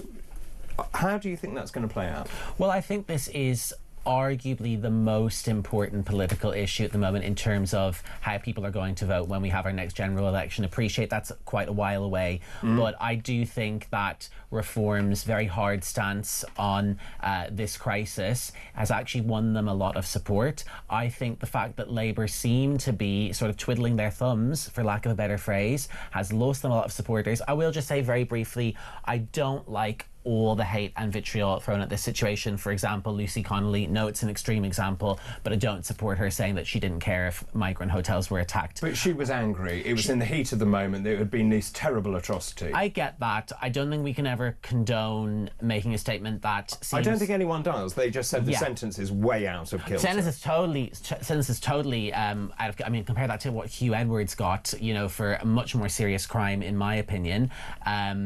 I think, though, that I do want to see a more nuanced conversation around this. But yes, there needs to be a hard stance on it. That's what's going to win people over. Rory and Reet, thanks for the moment. We'll take a break. We'll continue with our Future Politics panel after this break. This is Weekend Breakfast.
Across the UK, on DAB+, on your smart speaker, on your smart TV, and on your side. This is Talk. 8:41 on Sunday, June the 1st. I'm in the middle of the Future Politics panel with Reet Desai and also Rory Boyle. Let's talk about this other big story which is in the press. This is the Sunday Telegraph. Britain to be war ready with 1.5 billion for bomb factories. We've also got the Sunday Times. British fighter jets to carry nuclear bombs. Britain wants to purchase fighter jets capable of firing tactical nuclear weapons, a major expansion of the deterrent. The government says we are now entering a more dangerous nuclear era. John Healey, the Defence Secretary, and Admiral Sir Tony Radakin, the head of the armed forces, are looking to acquire American-made fighter jets capable of launching gravity bombs with lower power than conventional nukes. Now, tomorrow, the Strategic Defence Review will report back. Just in terms of what Healey is saying, he's saying the world is more dangerous. Nuclear risks are increasing. Since the Cold War, for the first time, we are seeing seriously increasing risks of state-on-state conflict. Britain is on a war footing. So the government investing $6 billion on munitions, defensive shields for the UK, civilian home guard, shipbuilding to be rebuilt in this country, an underwater surveillance programme. And just looking at these, I mean, I was talking to Will about this earlier. When you look at the Hiroshima bomb, it was called Little Boy, it was 15 kilotons. We're talking now about getting weapons of 340 kilotons. I grew up with the threat of nuclear war hanging over us the whole time. We used to have, and I was saying earlier, these adverts that used to run and tell you what to do in the event of a nuclear war, which seemed to be hide under a table or get in a cupboard, which really wouldn't have done a great deal apart from you wouldn't have seen the impending explosion. As a young person, how do you feel? I think that it's very, very scary. I think it's very, very scary times we're living in. There's a lot of conflict in the world at the moment. I think everybody probably knows that. I know they're calling them tactical nuclear weapons, yeah, there's no such thing. strategic nuclear weapons. I don't really know what that means. I just know that they're nuclear weapons. They are. And, you know, that in itself is a very scary thought. I think there probably is a real threat from China. We were talking about cyber threats earlier, and that's very scary to me. And, you know, is it $6 billion to be spent on our stockpiles? It just goes to show what scary times we're living in. But do you think the government knows more than they're letting on? Probably. I mean, they certainly know more than the general public do, so I'm sure they probably do. But I just feel scared by the fact that we are in such dire straits that this almost seems like it's necessary now. But yes, they probably do know more than we do. And of course, India is a nuclear power as well. Yes, it is. And so obviously that is the country that you come from. Are you worried that what we're seeing now is each country getting more and more nuclear weapons, and it can either act as a deterrent, which is one school of thought, or almost egging each other's countries on? We were talking earlier that actually if a submarine was to launch a missile, it is now so difficult to tell whether that is a conventional missile or a nuclear weapon, that it could be a miscalculation on the part of, say, Russia or China. They then press the button for a nuclear weapon, then the West responds. I mean, we would all be obliterated in a moment. I mean, we just saw 2 nuclear powers going to war, right? We did. And well said. it was so horrifying, right? Because I was here when it was happening, and my family was there. It was very scary for me to kind of, you know, I kept calling them, I kept ringing them. Are you all right? Is something happening? Is everything fine?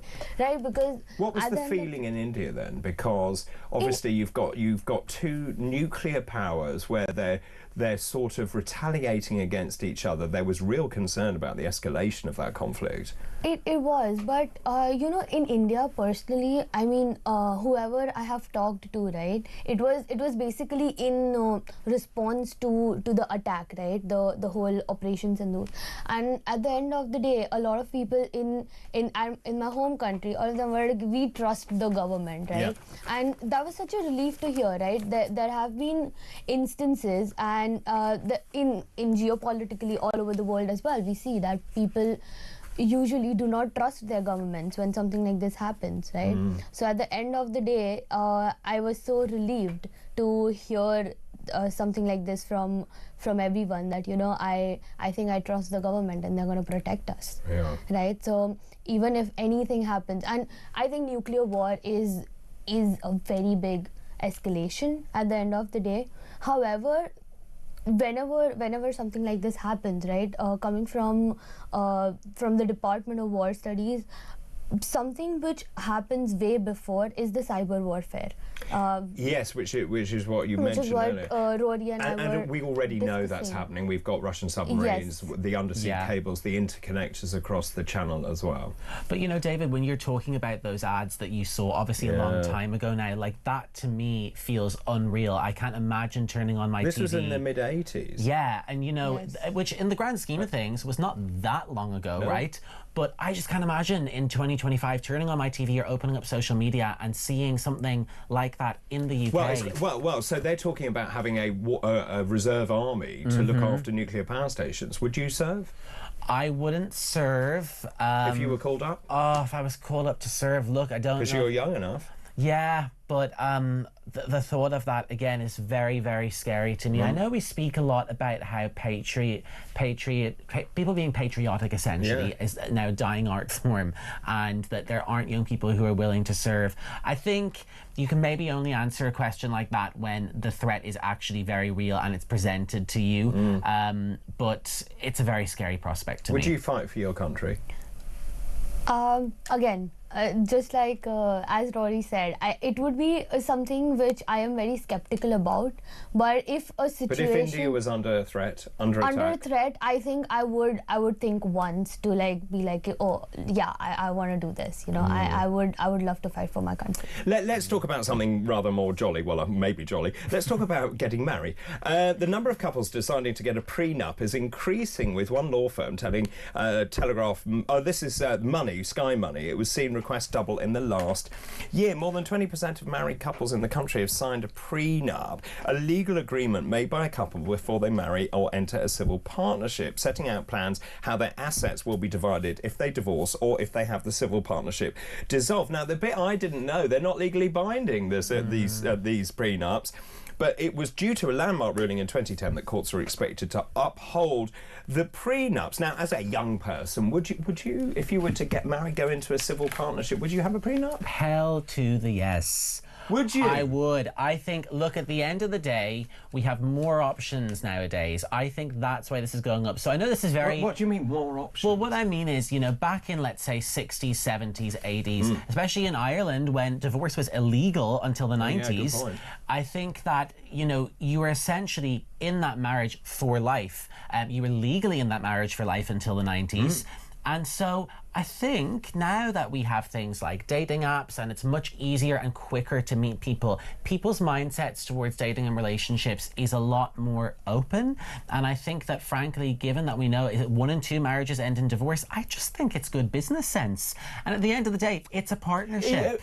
So is it also that because people are getting married or entering into a civil partnership much later, you tend to have more assets? That's true. Yeah, you would. And, you know, I think when it comes to things like, you know, paying for a deposit for a home, we've spoken about it on this programme before. Obviously, that's much harder for young people now for financial reasons. And yes, if you get married much later in life, as people are doing, it's more likely you're going to be a homeowner. Whereas in my parents' day, their deposit on their home was nothing, by comparison to now. Well, and also the wedding gift list was stuff you needed, like a toaster, wasn't it? Would you have a prenup? I haven't really thought about it. but again, I think looking at the scenario right now, so I think prenup is like, it's not preparing for divorce, as I have heard a lot of people say that, you know, if you sign a prenup, then it's like preparing for divorce. And I'm like, no, it's not preparing for divorce. It's just Or is it an insurance policy? Yeah, it's like an insurance policy for yourself, right? That and,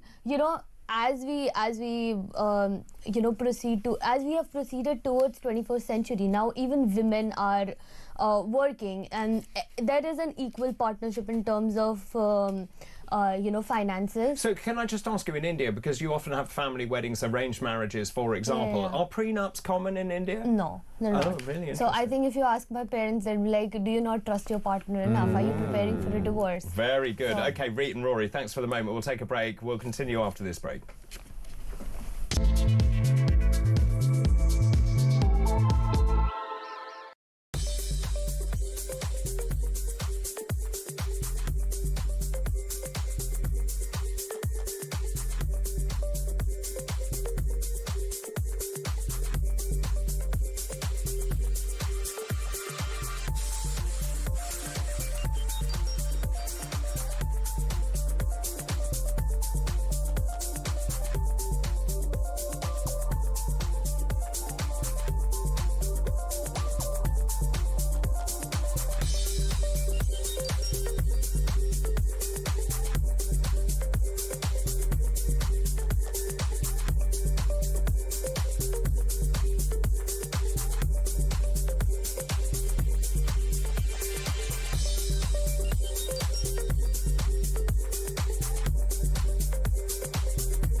I mean...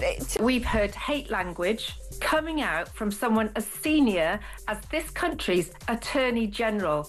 We're back to two-tiered justice. Here, another example. Why is this man still in his position? He has supported and been behind the Chagos deal, which is a disgrace. He has defended Jerry Adams, you know, an IRA sympathiser. He supported the return of Shababa Begum to the country. For goodness sake, how much more do we need to take of this man? Across the UK, on DAB+, on your smart speaker, on your smart TV, and on your side. This is Talk. Welcome back. We're in the middle of our Future Politics panel. I've got Reet Desai, who's an MA student, Rory Boyle, podcaster and commentator. I've got to talk about this story. A British canoeist has been banned from competing and says he is being forced to choose between his Olympic dream and his OnlyFans account. This is Kurt's Adam Rosenthal's. He competes in the individual canoe slalom. He was suspended in April by governing body Paddle UK following allegations about his posts on social media. He is in the world-class programme, the UK Sports Lottery-funded initiative to put athletes on the course for the Olympics, pending an investigation. So basically, the story here is he is being given a grant of $16,000 to support his training. He has an Olympic dream, but he can't make ends meet. So he has decided the only way to do that is to go and create an OnlyFans account. And if people don't know what an OnlyFans account is, it's where you can post raunchy photos and videos and make money. He's made £100,000 since creating the OnlyFans account. He's a very good-looking chap.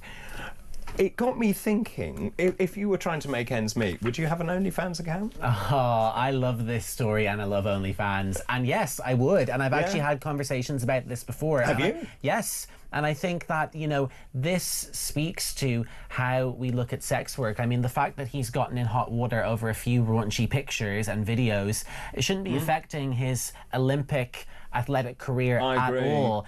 And, you know, I think, frankly, we've seen this time and time again throughout, you know, our own media, whether it's Page 3, whether it's Babe Station, which I believe is still on Sky. I believe so. And, you know, all these other sort of networks out there, such as OnlyFans, it's nothing shocking. You know, people can pearl clutch all they want, but at the end of the day, I just think it's cheeky fun. Well, and also his mum was really against it for obvious reasons, and then he managed to convince his mother, and of course the sums talk for themselves, don't they? If you only get a grant of $16,000, he is training all the time, he has no other source of income, he's decided this is a way to make money. Would you do it?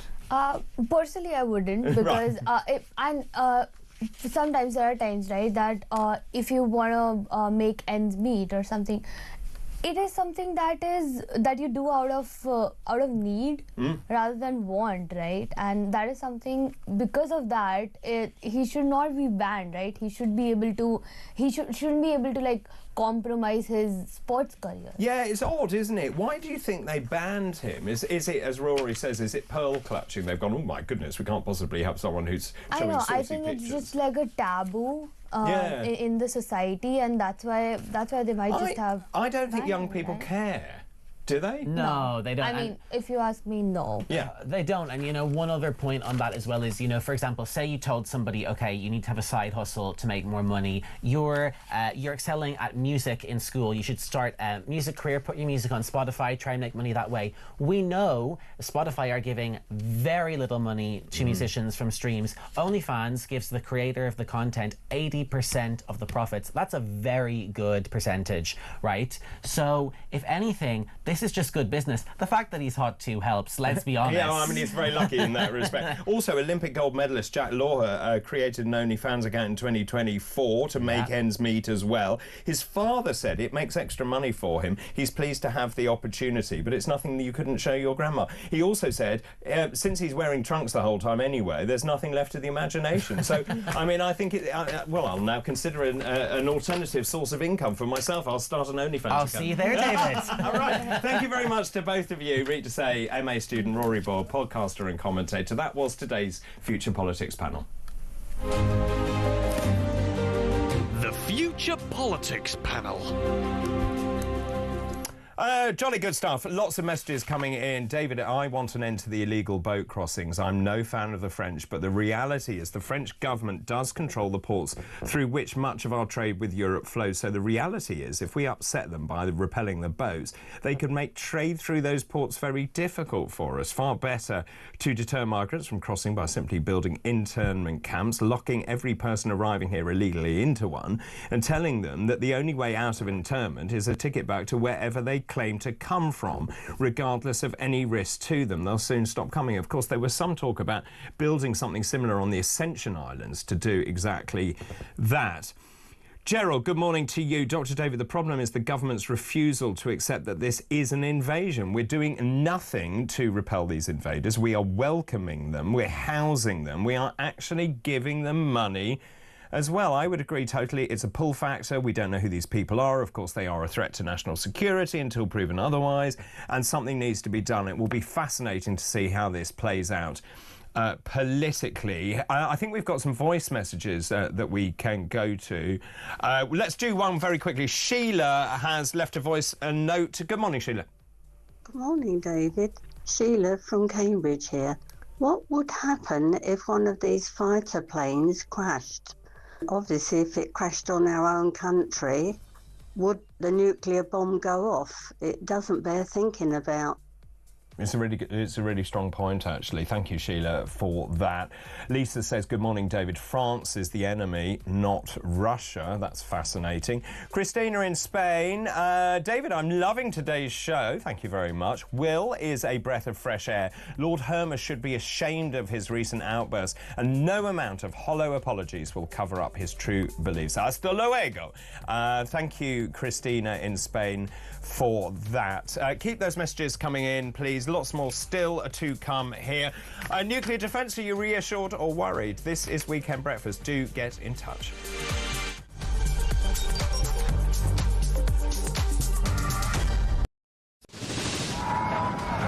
We've been talking this morning about a new theme park which is going to be built. The Universal Studios apparently are going to build it in Bedfordshire. We've been asking many of you to give us some ideas for theme parks. Alison in South Wales says in the new theme park at 5 p.m. every day they could have the PIP parade. All the people driving their brand new Motability cars. Instead of the water rapids, you can have a road you go down that's full of potholes in a car with bad suspension and flat tyres. I don't know why they're bothering building a theme park in this country. They're going right, no one will be able to afford to go to it anyway. How about the Rachel Reeves ride, says Terry in Birmingham. You go round and round and vanish up your own deficit. It's the HS2 ride. It travels at high speed for 10 feet, where everyone gets off and into the replacement bus ride. Tickets are £50 if bought 5 months in advance, or £1,000 on the day. There's a strong rumour going round that Rachel Reeves is going to have a kissing booth at this theme park. So what I do, mate, I shove a 5 in a pot and you can go in and fill your boots. Thank you very much indeed, and very generous of you. One from G, who says fast-track entry to every ride for illegals, plus a free night stay in the Parks Hotel and free food. New theme park bumper cars will have to pay a congestion charge, and the funhouse isn't built yet, despite Angela Rayner's pledge to build houses. And what about Ghost Train doesn't move because the driver's on strike? Have a good day. This is brilliant for the theme park. How about grow your own cannabis farm? Yeah, that's a good one. An Ethiopian safari park narrated by Angela Rayner. Says Gary in Durham. How about that? This sums up the Labour Party to me. The one idea they have to improve growth for the economy is to basically have a bloody big fun fair. It's the type of idea primary school children would pitch, given 10 minutes to come up with something. Well, it turns out, Matt, in Royston, that it's not even their idea. But they're now trying to claim it's their idea, even though it was actually the Tories. They have done brilliantly on breakfast, but you know on Drive you've done brilliantly as well. Downhill slide rides surrounded by ULEZ cameras so that people are fined on exit. Love it. You could have a Birmingham-themed whack the rat stall. If you whack the rat, you can have your bin emptied for free. On the Labour theme park, a house of mirrors where they're all boarded up because they can't bear to look themselves in the eye. I've got a great one for you, mate. This is for the is this for the Universal theme park run by Labour? Moat right around the park. Yeah. With loads of dinghies. Call it the channel and say anyone who can break in, all is free. Imagine a Scouser say you can break into a theme park for free. Hi, Jeremy. Hey, it's simple. You've got the Labour ghost train. Yeah. We're everywhere. Across the UK, on DAB+, on your smart speaker, on your smart TV, and on your side. This is Talk.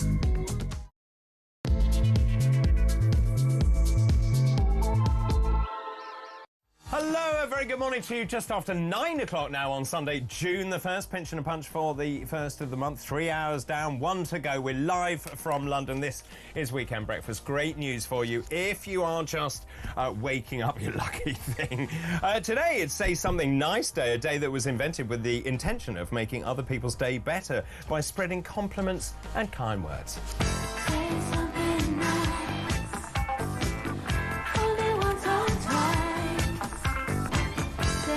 Donna Summer. I've never heard that before, but what marvellous disco tunes. Also, today is Dinosaur Day, a day dedicated entirely to the prehistoric reptiles which lived during the Mesozoic era, an era that still holds enormous fascination for us, particularly little people. I've got that in my record collection, weirdly.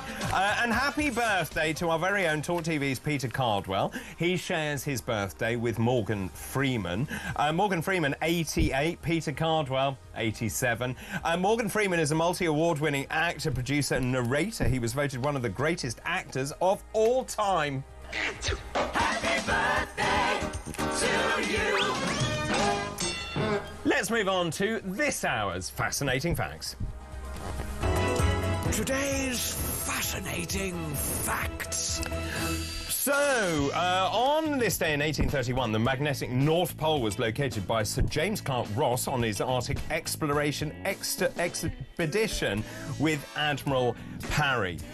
On this day in 1935, this is rather good, Britain introduced the compulsory use of L plates for learner drivers. Also on this day, everyone who had started to drive on or after the 1st of April 1934 needed to have passed the test. Now, legislation for compulsory testing was introduced for all new drivers with the Road Traffic Act of 1934. But the test was initially voluntary. The reason for that was to avoid a rush of candidates. And those are this hour's Fascinating Facts. Weekend mornings we're taking flight. With David Bull, everything feels right. Weekend breakfast, shining like the sun. Good morning, 5 minutes past 9 on Sunday, June the 1st. I'm David Bull, and this is Weekend Breakfast. If you are just waking up, look, the Prime Minister totally out of control. Front page of the Sunday Telegraph. Here we are, a dinghy full of young economic migrants coming to this country. Absolute chaos on the channel, over the channel yesterday, English channel yesterday. That is summarised in that one picture. The Prime Minister has lost control of the borders. That is the front page. Just in terms of the numbers, the number of illegal migrants has now gone up to 14,600. That is up 30% on this time last year, the highest number for the first 5 months in a year since the small boats started crossing in 2018. 18 dinghies reported to have left the French coast carrying more than 50 migrants. The Tories describing this as a day of shame for Labour and said Britain has become a nation reduced to chaos on the high seas, the border forces at breaking point. Of course, Keir Starmer on day one removes Rwanda, then he's talking about return hubs, then you've got Yvette Cooper saying, well, we may disapply Article 8 of the ECHR, no talk about leaving the ECHR unless you talk to Lord Hermer, and then if you say, well, we want to leave the ECHR, he equates you to being a Nazi. Chris Philp, the Shadow Home Secretary, says this is a day of shame for the Labour government.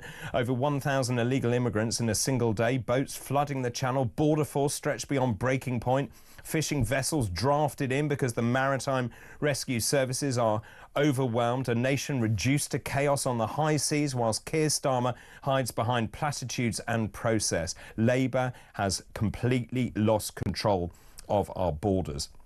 Just to put this into some sort of context, yesterday they scrambled 2 patrol aircraft, 4 of the 5 border force vessels, 7 French vessels, also a warship, 2 lifeboats, dinghies carrying hundreds of migrants were launched towards the United Kingdom. And of course the French gendarmes seemed to stand on the beach taking photographs, smoking a gauloise, doing absolutely nothing about it. It's time we declared a national emergency and turned the boats back.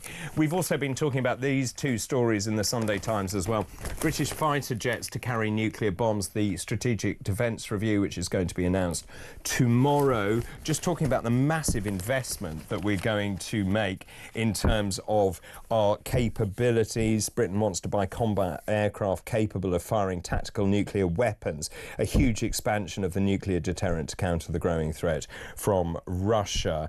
They're talking about the fact we're now in a new era of threat. The world is definitely becoming more dangerous and the nuclear risks are rising. This is according to John Healey, the Defence Secretary.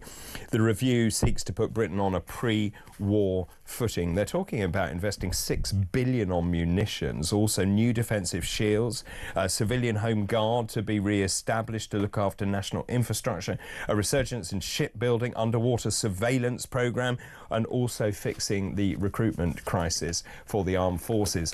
And if that wasn't bad enough, junior doctors are threatening to bring the NHS to a standstill with coordinated strikes. They say they're going to coordinate strikes with specialist doctors, with consultants as well. They're talking about balloting.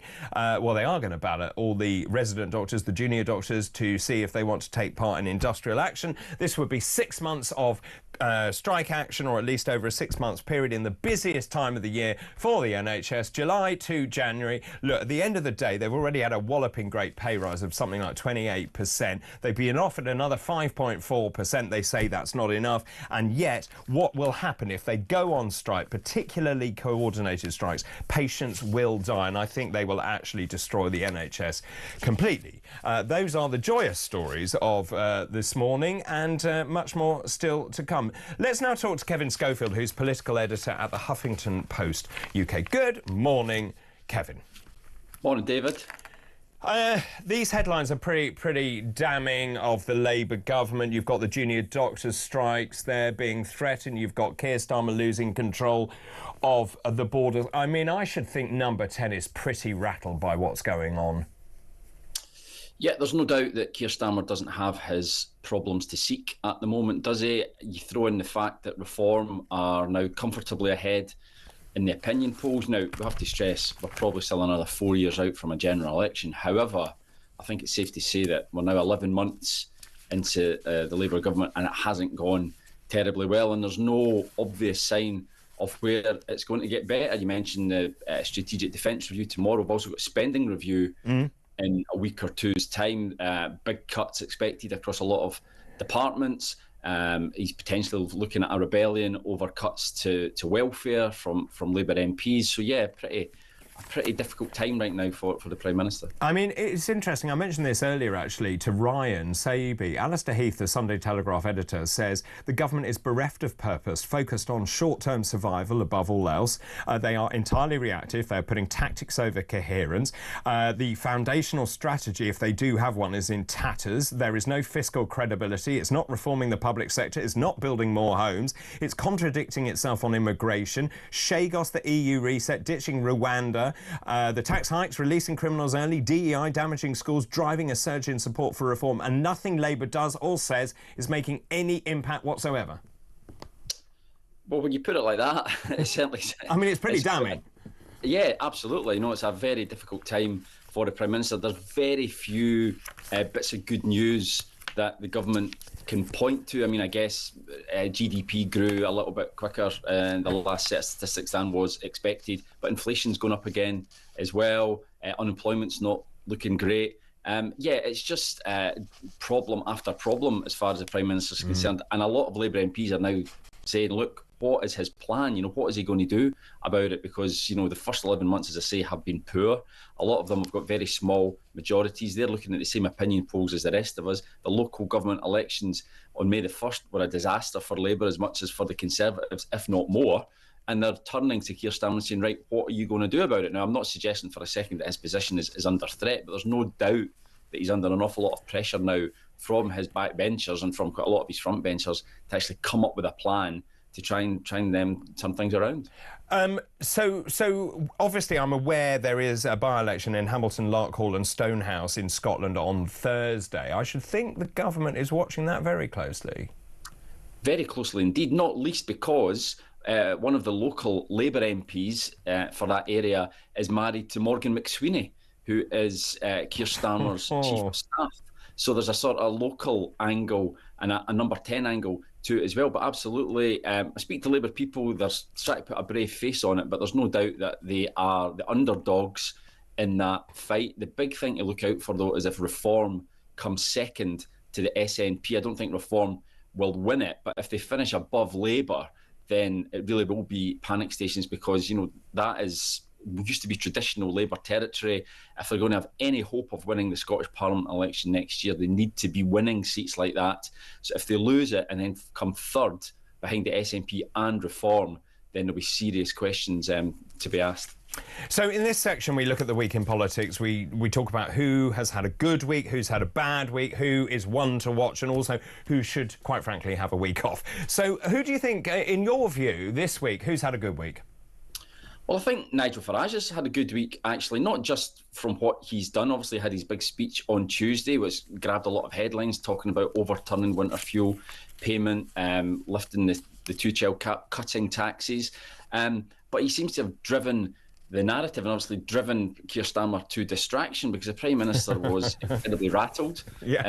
Told he cancelled an event on the continent that he was supposed to be going to on Thursday in order to have this 11th hour press conference in which he devoted most of his time to attacking Nigel Farage. Now, this is a guy who's only got 5 MPs, and as I say, we're 4 years out from a general election, and yet Keir Starmer seems to be letting him under his skin right now, and seems to be panicking, actually. So I think Nigel Farage will look back on the past week as a job well done. I mean, it's interesting. I mentioned this yesterday. Christopher Hope said, and it was a brilliant line, he said, is Nigel Farage living rent-free in your brain? And the answer is yes.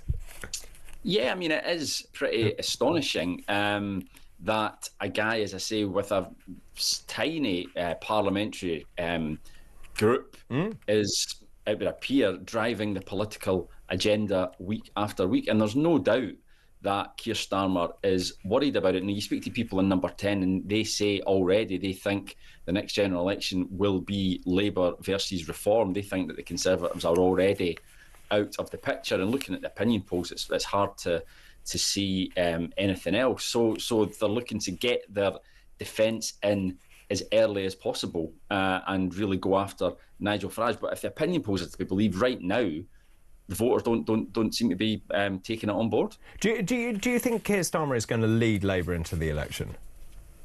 I think he will. You know, we can't forget that he's got a thumping majority.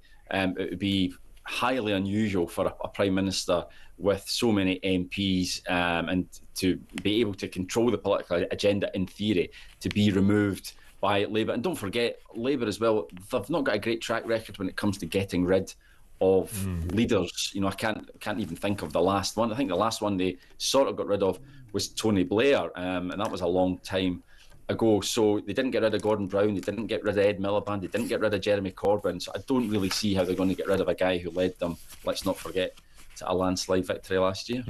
So good week for Nigel Farage. Who's had a bad week? Well, I think it's been a really bad week for Kemi Badenoch again. It's almost as if the Tories are not on the pitch at all. I mean, I mentioned, obviously, Nigel Farage had his speech, Keir Starmer had his speech, and if you look at what both guys were talking about, Farage was attacking Labour, Keir Starmer was attacking Reform.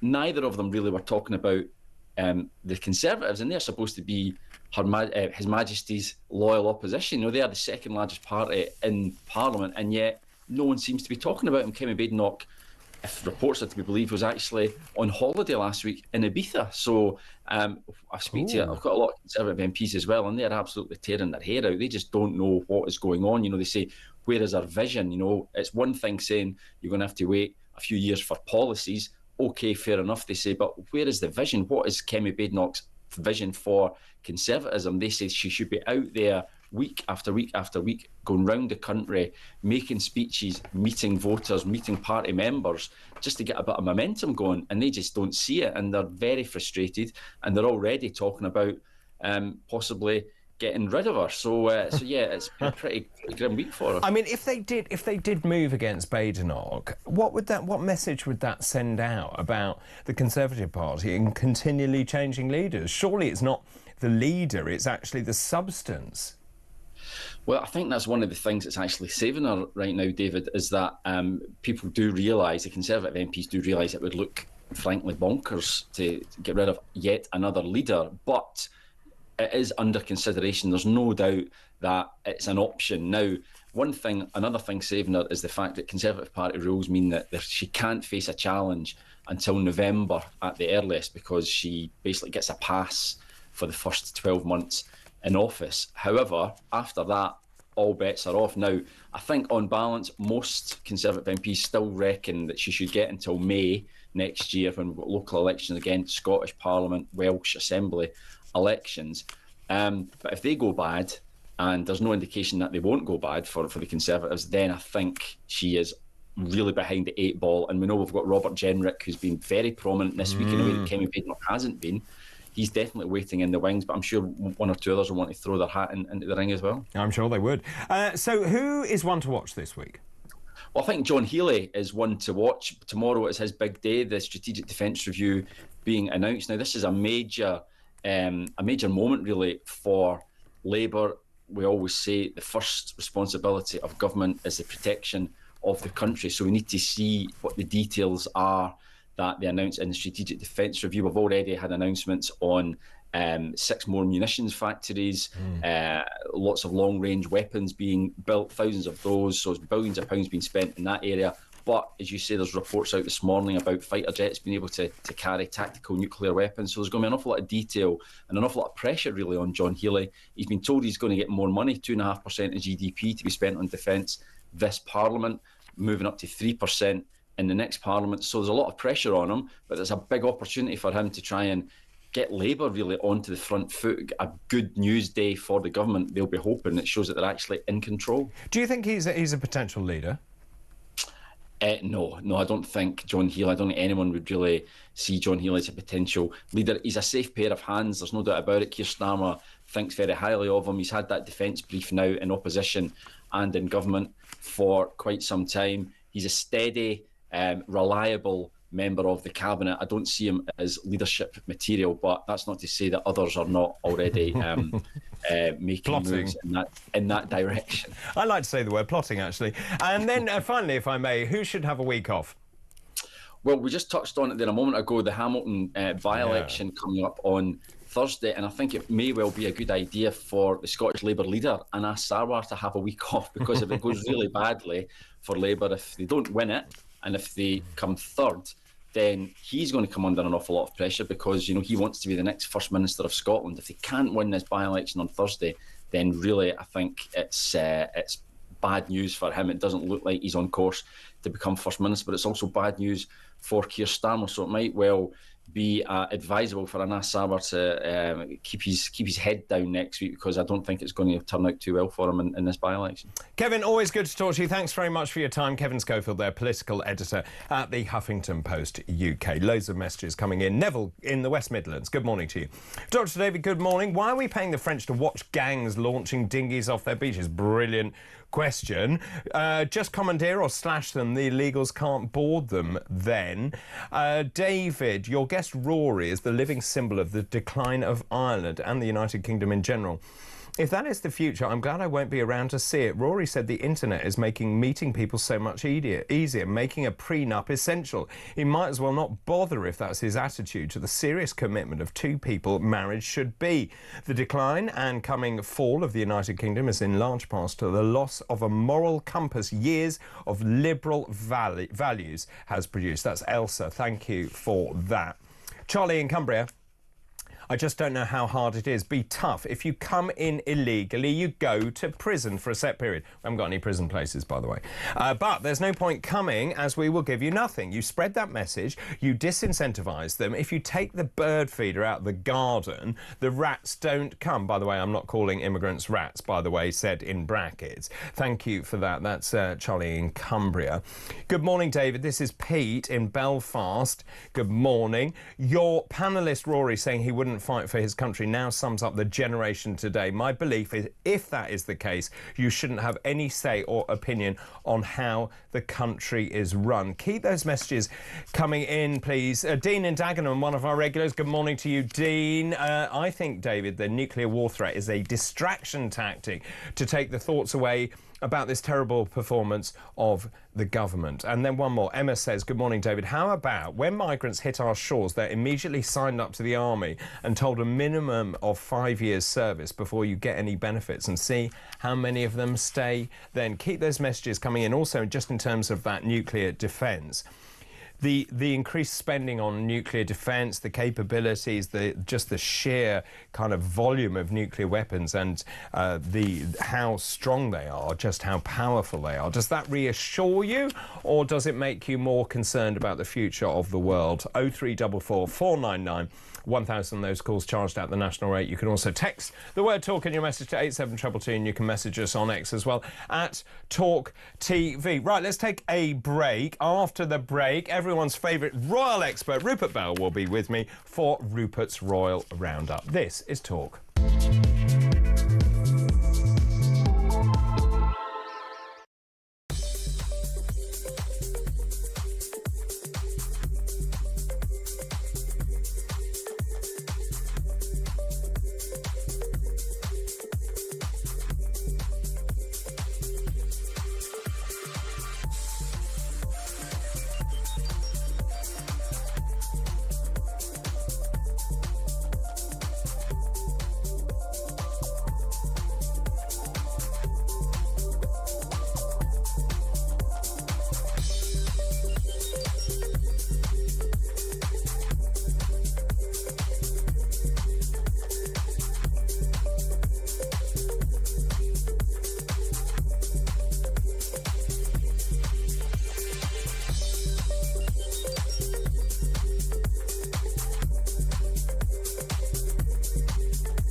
These people are part of the HR network. They are specialists who deal with equality. They will advise on policy. They will help support HR when it comes to complex and difficult cases. That's the sort of work that they're doing. You're talking about 500 people out of an organisation of more than 500,000 that are working on this particular area. It is not extraordinary. All big organisations, private sector and public sector, will have HR experts and equality experts to help ensure that the best people get on in an organisation, and an organisation treats its staff fairly.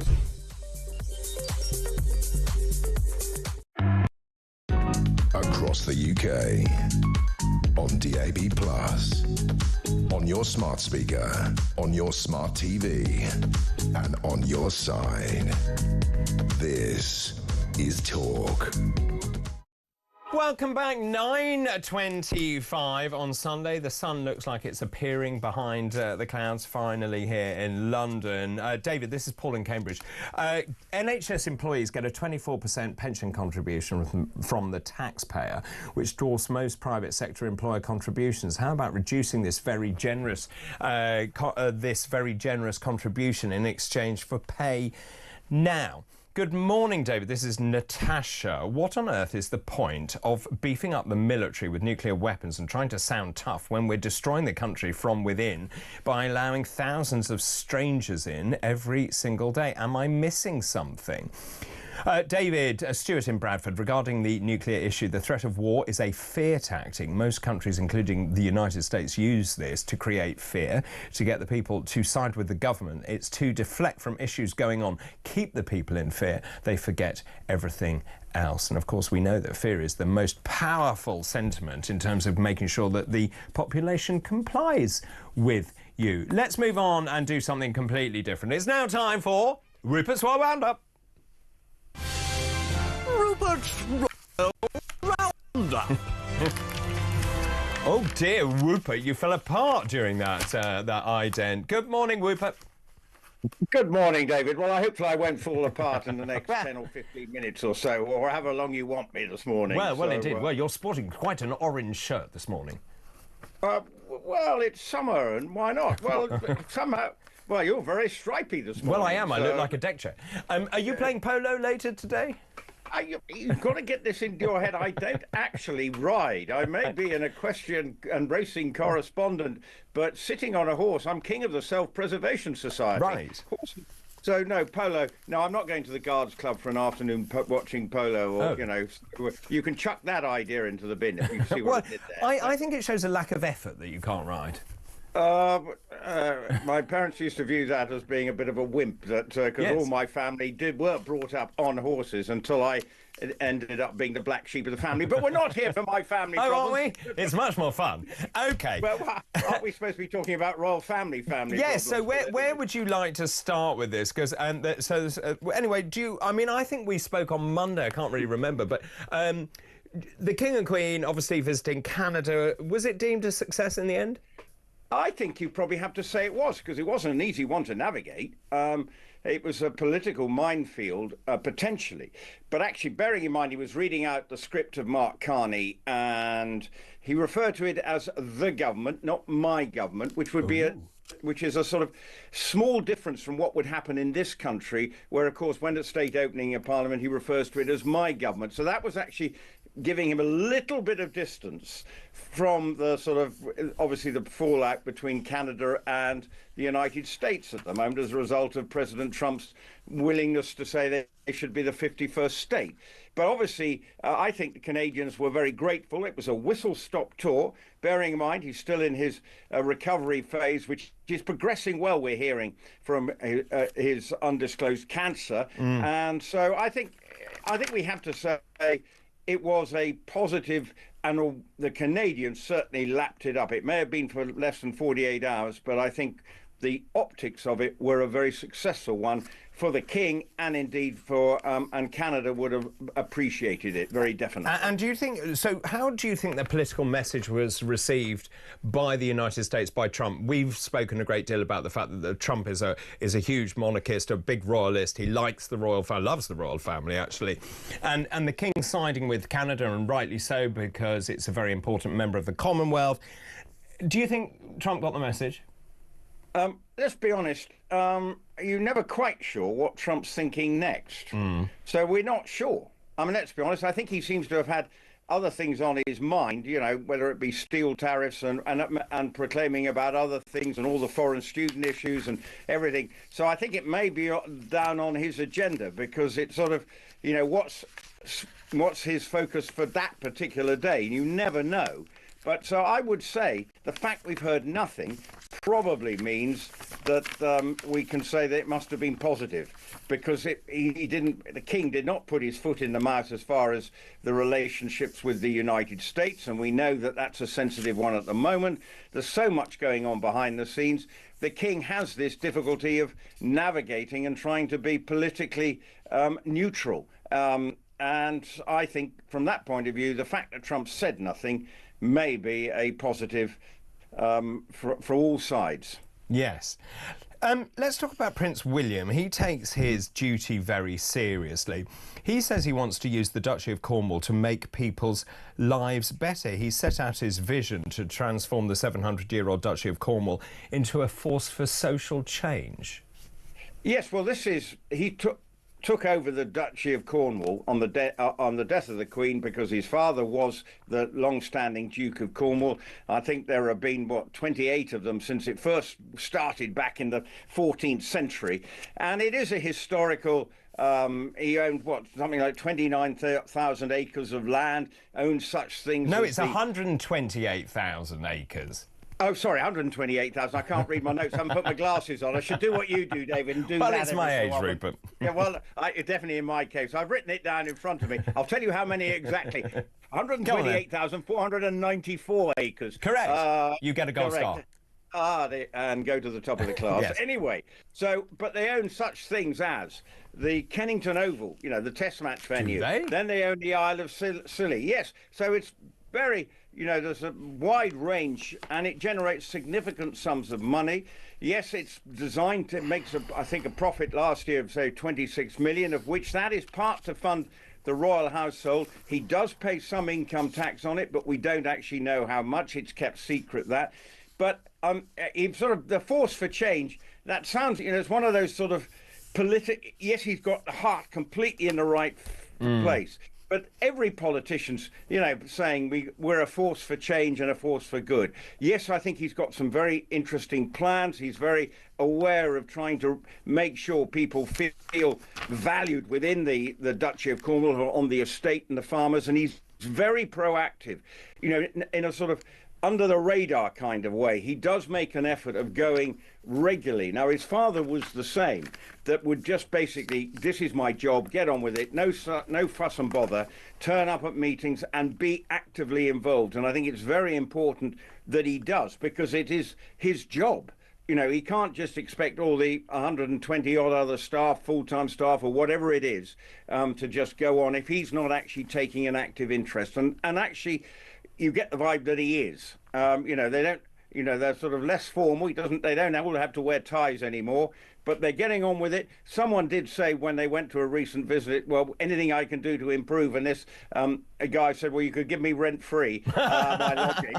But he said, well, I think by all accounts, Prince William is supposed to have said, well, yes, a lot of people have suggested that, but my bean counters wouldn't be quite so pleased. Very good. But I think what he's trying to do, it's like in the Isle of Scilly, trying to Scilly Isles, trying to make sure that there is a valued community by setting up sort of essential staff, places for people to live and want to stay, and make it feel viable, making the tourism seem viable. And obviously that was a message that Harry was trying to create when he took his flight to China to talk to a travel conference.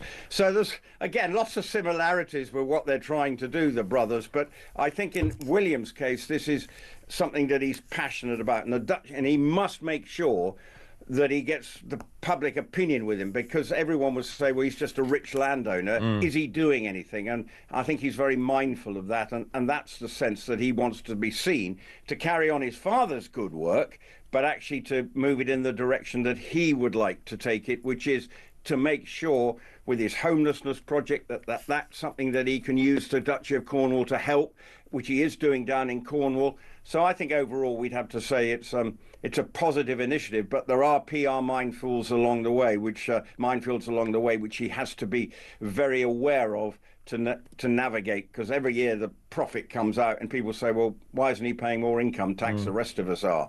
Those are the kind of issues that have to be navigated. I mean, it's so interesting. There are so many sort of idiosyncratic parts to that duchy. So the Isles of Scilly, very good example, which I've visited many times, to Tresco, for example, where the people who then look after Tresco, they're all given accommodation on the island, and it's very much this family-orientated atmosphere. I've actually run a marathon on Tresco. It's a wonderful part of the world. You need to go, Rupert. No, I don't need to go. I need to just cough. OK, fine. Do you know, you're always unwell when I speak to you? Is it I was just talking about on Sunday mornings, big weekend. No, but I've never beaten to Tresco, but you've run a marathon run. I have, but I don't want to brag about these things, Rupert. I'll tell you what, let's go to a break. After the break, we should talk about our favourite couple, Harry and Meghan. Let's talk about them after this break. This is Weekend Breakfast. Good morning.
across the UK. On DAB+, on your smart speaker, on your smart TV, and on your side. This is Talk. Welcome back, 9:38. Rupert Bell is joining me at the moment. Now, Rupert, what's this about Prince Harry trying to change his surname? Well, I've just read a report saying that how true it is, I don't know. But, you know, obviously the split from the family. He allegedly has spoken to the Earl of Spencer, his mother's brother, about changing his surname from Mountbatten Windsor to Spencer. Now, this was some time ago. I think the idea was poo-pooed. But again, you know, that sort of the great his sort of Diana. Presence of Diana looms large, and obviously there are always allegations that Meghan is trying to sort of mimic Diana with her approach to life, and maybe becoming a Spencer. But I think that was actually said not to be a good idea. But it does just show that it further sort of reflects the rift that the family have been in, and Harry sees himself as a complete outsider now, and even to the extent of possibly considering changing his name. Now, whether it got any more than just a conversation round a dinner table, I'm not sure. But the fact is, it sort of really reflects that there is a huge chasm between the royal family that is in this country and his, the court of Montecito, and the way they're going about their business. Now, you'll be thrilled to know that Meghan, who is our favourite person, has shared a never-before-seen clip from her Netflix show, Rupert. She's gearing up for a second season. I can't wait. With Love, Meghan was released in March, picked up for a second series. I have no idea why.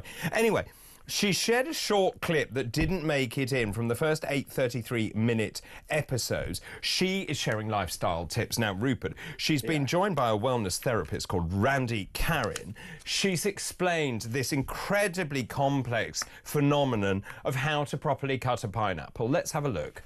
Trick that people do with pineapple, instead of just cutting it to make the perfect little bite, you follow the wedge. When nature has given you all the cues on how to have a perfect taste of something. Oh, how fun is that? I love it.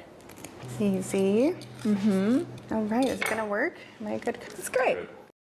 Just kill me now, Rupert. I'm sorry. I mean, yeah. Okay. Right. I've had to watch the first series. Now the second one, by all accounts, the third one's going to be commissioned. Yes, but now you know how to cut a pineapple. Oh, well, I'm so much better with that. Well, I also know how to cover everything with flour sprinkles. I also know how to take some pretzels and put them in a plastic bag and then write a nice note on them. Yeah. But the interesting thing is, now, as a result of this cooking program, there was supposed to be this As Ever brand. But that's now seems to have died a death, because what's happened is there is no stock. And then we suddenly get news from her last edition of a podcast, although I believe there may be an extra one coming out. Please, no. But, and I listened to the last one. She's saying, I'm rethinking my project and what I'm selling.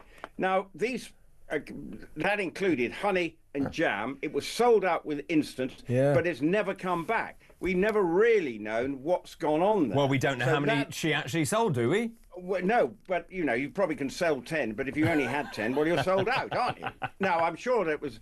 But actually, that hasn't worked. Now, I listened to the podcast. Yes. Now, you're going to like this. I'm going to set you up here. Come on. Because it starts... Now, she's interviewing a very interesting lady who started the Spanx empire, which is hugely successful, which is an underwear that it transformed ladies' lives. Right. And she's also come up with a stiletto that you can wear. Well, Meghan is interviewing, and it starts, they're clearly on a Zoom call, and suddenly this lady turns round to Meghan and says, oh, you look like an angel, because she's got a shaft of light on her. And I think, what's this about? I'm being interviewed by an angel, she says. Now, as if that's not, and I was, at this particular moment, I was listening to it while planting my courgettes in my garden. Well, quite. I basically, as you do, and I'm thinking, and it's not a euphemism. No, I wondered. I did wonder. So, and I'm thinking, what's this about? Because it, again, is sort of blowing sort of smoke and sort of making her feel wonderful. And you think, oh, this is tedious. There were some interesting bits in the podcast. I'm not going to say, particularly with the way this lady, about her business approach. Oh, I see, yes. But when ultimately, Meghan then just turns it round to her in this interview. And again, that's what annoys me, is that I want to hear everything about this very successful lady. And you think, why do we have to hear about her being deemed an angel? And Meghan has had to now rethink her business strategy as a result of, as ever, not really working. And she says, I'm evolving all the time. Well, what you've got a sense from this particular lady is that you have to work really hard, you have to graft, and it's never easy. She talked about developing these stilettos, taking 4 years and permanent rejection. And that's the kind of graft that any successful business person has to put in, because there will be setbacks and knockbacks. Meghan, it seems, just wants things to land on her feet and be uber successful. But there was one other telling bit from it, which was that it talks about family, how this lady's father, brother, all helped. Meghan has nobody, if you think about it, apart from her husband. And that's but Meghan didn't really have the opportunity to say, oh, I really value my family support, because we know she hasn't got any family supporting her apart from her mother in the United States. And over here, well, obviously, there's not much going on in Harry's land with support. So it almost highlighted her isolated sort of family setup now. But as you say, you can watch another series of her cooking program, which obviously will get other insightful bits, and we may even get a third. So, but I hope that pineapple was absolutely delicious. But with my pineapple, I won't be doing that. It seems to be a lot of fuss and bother. Well, Rupert, such a pleasure to talk to you. I'm off to chop up a pineapple imminently. Rupert Bell there, our royal commentator. And that was Rupert's Royal Roundup. Rupert's Royal Roundup. Right, time to take a break. After the break, your calls, thoughts and messages. This is Talk.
These people are part of the HR network. They are specialists who deal with equality. They will advise on policy. They will help support HR when it comes to complex and difficult cases. That's the sort of work that they're doing. You're talking about 500 people out of an organisation of more than 500,000 that are working on this particular area. It's not extraordinary. All big organisations, private sector and public sector, will have HR experts and equality experts to help ensure that the best people get on in an organisation and an organisation treats its staff fairly.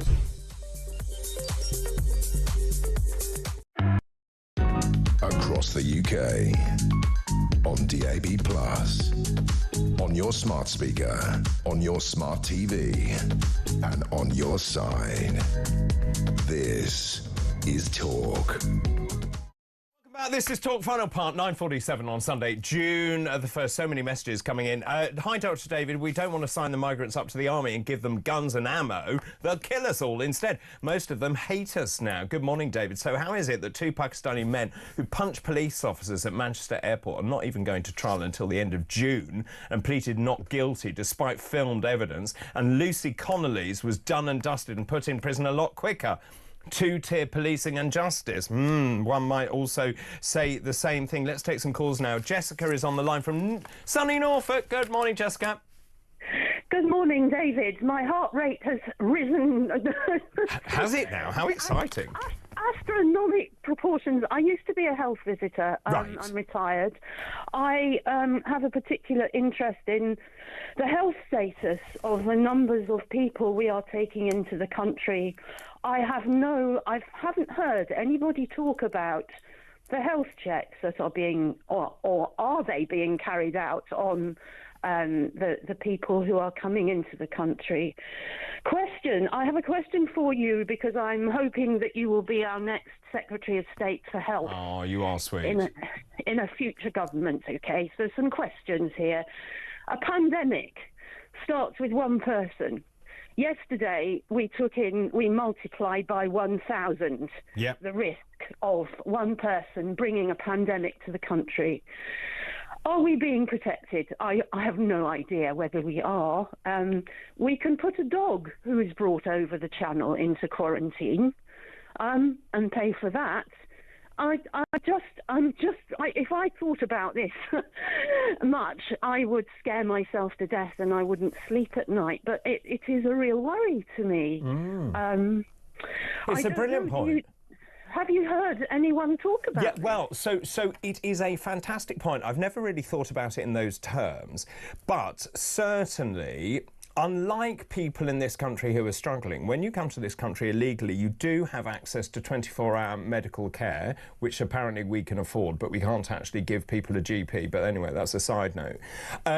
It's a brilliant point, because we're importing people from all over the world, but we don't actually know what diseases they're harbouring as they come into the country. Now, they will be given routine medicals, but they won't necessarily... I don't know how thorough those medicals are, or indeed whether they have blood work. I assume they don't. Exactly. Immunisation status. I mean, if you... Well, that's a brilliant point as well. I just questions for our government. So can I just ask you then, if you then extrapolate from what you're saying, and actually I think they're very cogent points, so would you then favour people who come here illegally are then kept in an isolated institution until they are processed and or removed? Well, it makes sense, doesn't it, from a health point of view, until we know that they're all right to be put out into the general population.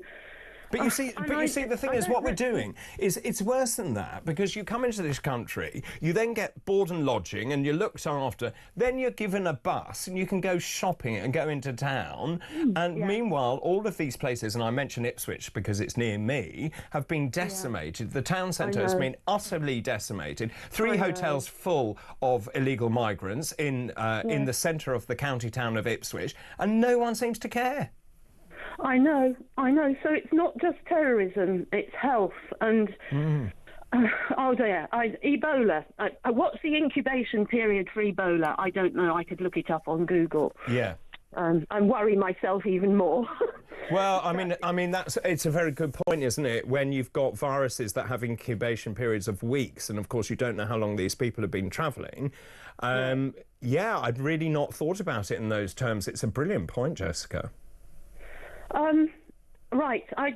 We've watched you with Reform, and if you have any influence with them, I might have a bit. Something that you can bring up, because it's a question that should be brought up with Wes Streeting, I'm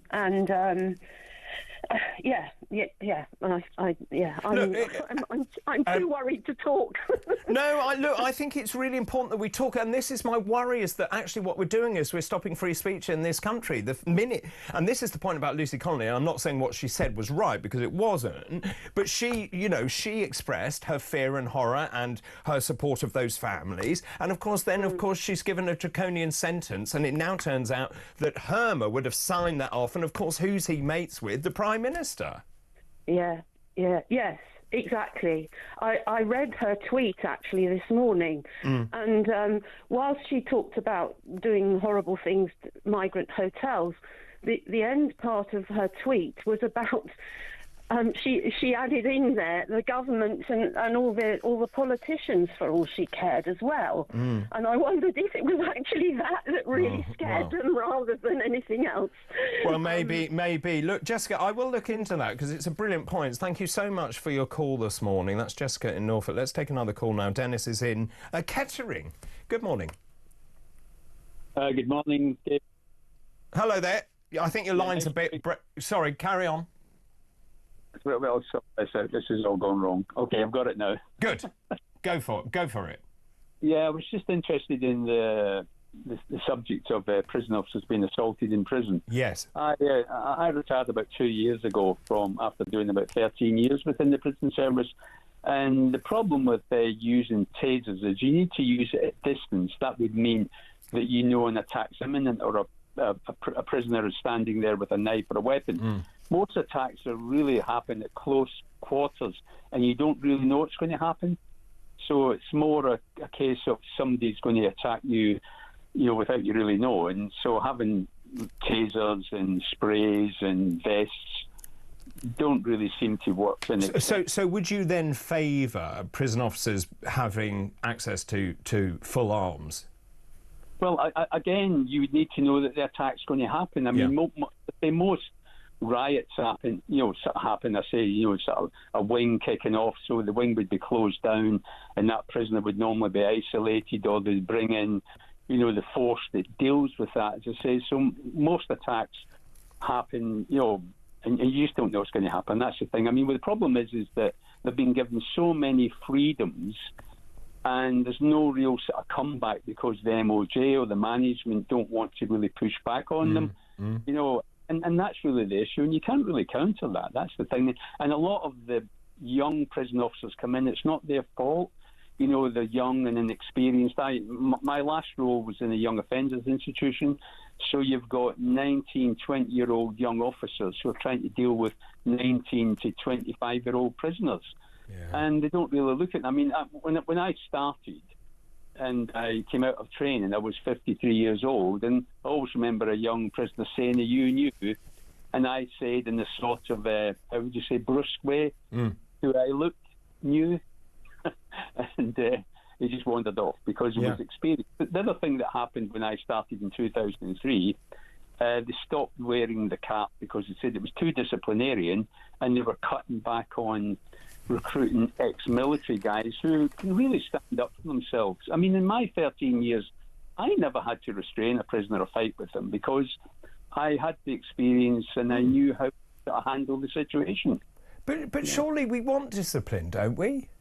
Of course, you do need it, but again, this sort of, how can I say this, the MOJ, the management, the Flood Brigade, you don't want to do that. If you treat them nicely, they won't do it. Unfortunately, I'm not saying don't try to treat them well, but the more you sort of lean towards them and say, "Oh, don't worry about it," the less chance you've got of being disciplined. I mean, a classic example is that when a prisoner kicked off and he went to the segregation unit, he went with nothing. Yes. Now, when they kick off and go to the segregation unit, they can take their Game Boy, their telly, and everything. They don't really. But I mean, that's no punishment, is it? No, of course it isn't. No. But that's the way we went because, again, management are sort of letting them rule the roost rather than the other way about. Well, very well said, Dennis. Thank you very much for your call. Kim is on the line from Leicester. Good morning. Hello, David. How are you doing? Yeah, good, thanks very much. What point would you like to make this morning? Right, a great show. You had a lady call in earlier on. She was worried about nuclear bombs going off accidentally if a plane crashes. Yes, that's right, yes. Yeah, just to put her mind at ease, you can't actually detonate a nuclear bomb without a very deliberate setting up of the bomb in the first place. It has to be primed. Okay. You have to set what height it's going to go off at. And you may be interested to know that we, the Allies, there was an American nuclear bomber returning from its mission in the Mediterranean bearing nuclear bombs. It actually dropped 3 or 4 bombs on Spain accidentally. Right. You know, the bomb bay doors, believe it or not, opened accidentally and they fell out. One landed in the water, in the sea. The other 3 landed in several meadows. Right. They didn't go off, but what they did do was they broke up, and of course they spread radiation all over the place. And the radiation had to be cleared up by the Americans. They retrieved the bomb from the sea. They cleared these meadows. They sent men in suits on bulldozers to take all the soil to a certain depth out of the area bombed, and then replace it all with fresh soil, and took the old soil and dumped it in the sea or put it underground somewhere. Yeah, it actually happened. You can look it up. It's on the internet, and I did read about it in a book on Oppenheimer anyway.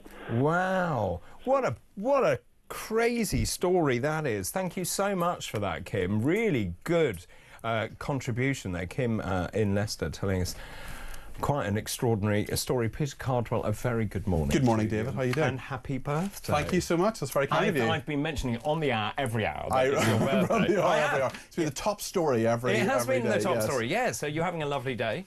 Marvellous, yeah. Yes. I mean, why are you at work on your birthday? Why am I at work? I love broadcasting. Right. I do love it, actually. And do you know what? I have a little holiday coming up, and that'll be enough time to eat birthday cake and do that sort of thing. Very good. But I was offered the opportunity to